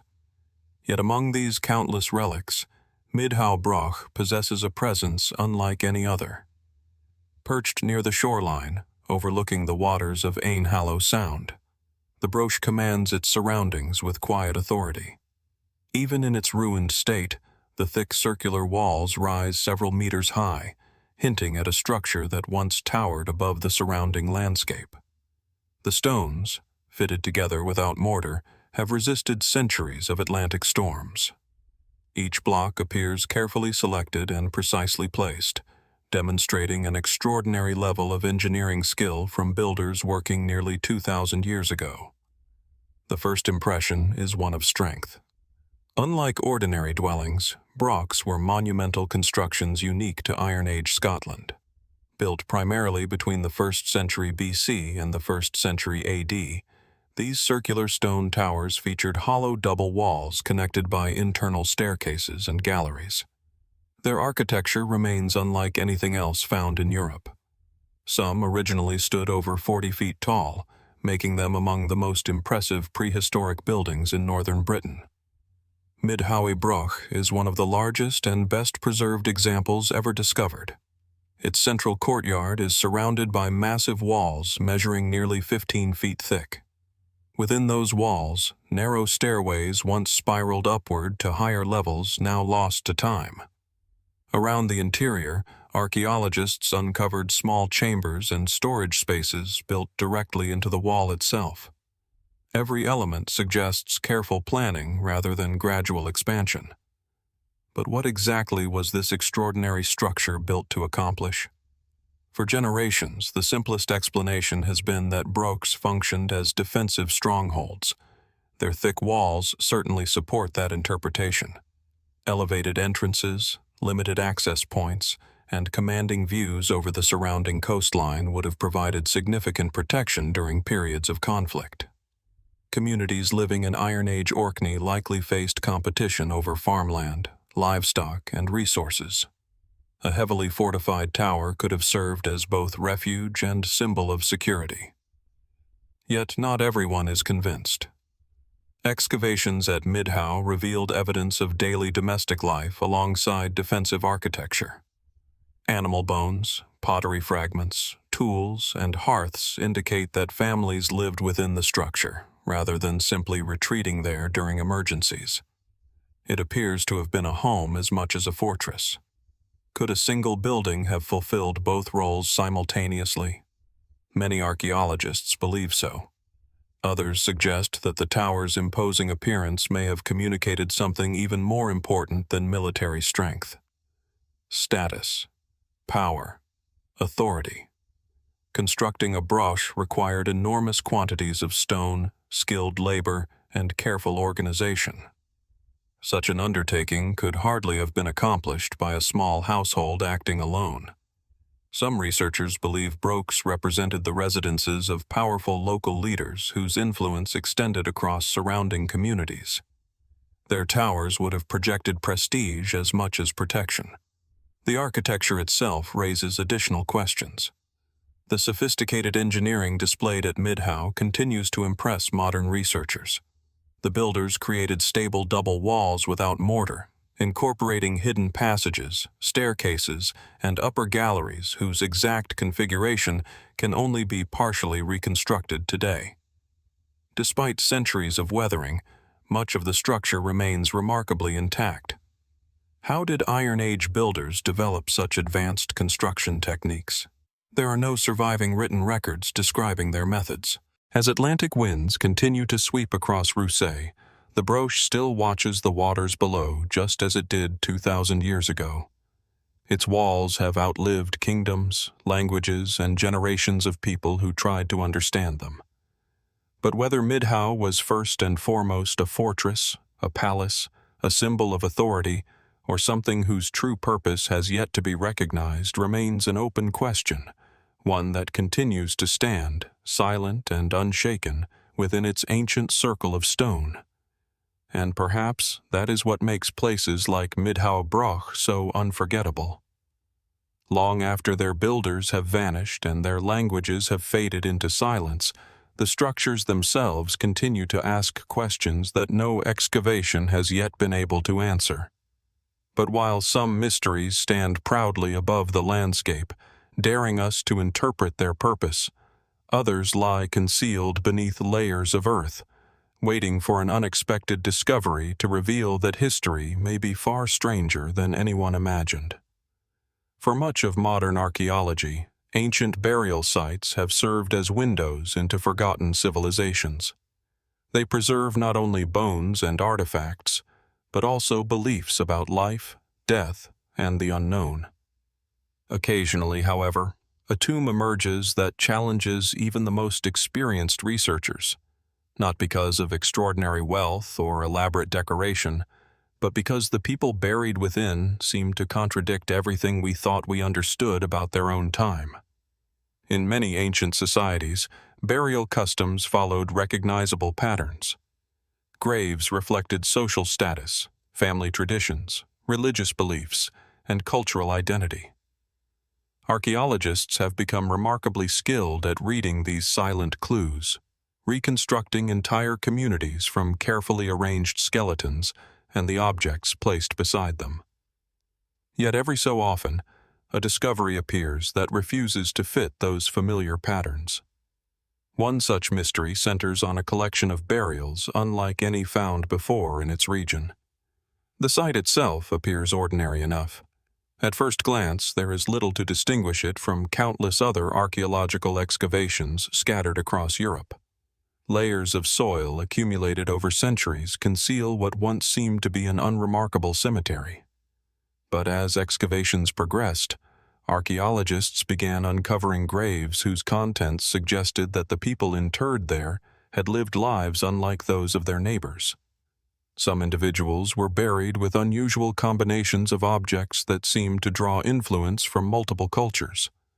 Others displayed evidence of injuries that had healed years before death, hinting at lives marked by conflict yet remarkable resilience. Several skeletons showed physical characteristics that immediately attracted scientific attention, encouraging specialists to investigate their ancestry, health, and even the foods they had consumed throughout their lives. Every new analysis answered one question while creating several more. Modern techniques such as isotope analysis and ancient DNA sequencing have transformed archaeology over the past few decades. Researchers can now trace patterns of migration, identify family relationships, and reconstruct aspects of prehistoric diets with astonishing precision. These methods often confirm long-held theories. Sometimes, however, they overturn them completely. In this case, laboratory results suggested that some of the individuals buried together may not have originated from the same local population at all. Instead, they appeared to represent people whose lives had crossed enormous distances before ending in the same cemetery. Were they traders, migrants, captives, mercenaries, pilgrims, or members of a community far more interconnected than historians once believed possible? The archaeological evidence refuses to settle comfortably on any single explanation. Throughout history, movement has always shaped civilizations. Goods, ideas, technologies, and people traveled farther than ancient maps often suggest. Rivers became highways. Coastlines connected cultures separated by hundreds of miles. Mountain passes carried merchants alongside soldiers and refugees. Every generation left behind traces of these journeys, although not always in ways that survive clearly within the archaeological record. Burial sites occasionally preserve those forgotten stories better than any written chronicle. Yet they also introduce mysteries that written history cannot resolve. Objects discovered alongside the dead often carry symbolic meanings now lost forever. A simple necklace may have represented family identity. A carefully positioned blade could signify honor, profession, or spiritual protection. Decorative pins, beads, carved stones, and fragments of imported pottery each speak quietly of connections stretching beyond the immediate landscape. But they never explain themselves. Interpretation depends upon comparison, context, and cautious inference. Even then, certainty remains elusive. Among the more speculative interpretations, some researchers have wondered whether unusual burial assemblages represent communities whose beliefs differed significantly from those of their neighbors. Could these graves preserve evidence of forgotten rituals practiced by small cultural groups whose traditions disappeared before they could ever be recorded? Others suggest that apparent differences may simply reflect individual lives rather than entirely separate cultures. A traveler who settled far from home might combine customs from multiple traditions without intending to create anything unusual at all. The distinction is difficult to prove. Archaeology often reveals behavior. It rarely reveals intention. As investigations continue, each newly excavated grave reminds researchers that history is rarely as uniform as textbooks sometimes imply. Ancient societies were dynamic, diverse, and constantly evolving. People adapted to changing environments, forged unexpected alliances, and carried ideas across astonishing distances long before modern transportation existed. Yet countless personal stories vanished with them. Every skeleton recovered from the earth belonged to someone who experienced fear, hope, love, ambition, and uncertainty. Emotions as familiar today as they were thousands of years ago. The artifacts remain. The voices do not. Perhaps that silence is archaeology's greatest mystery of all. Every discovery brings us closer to understanding the physical world of the past, while simultaneously reminding us how impossible it is to fully recover the thoughts of those who lived within it. Between every stone wall, every burial chamber, and every weathered artifact exists an invisible space where certainty ends and curiosity begins, a place where the next remarkable mystery may already be waiting beneath the soil.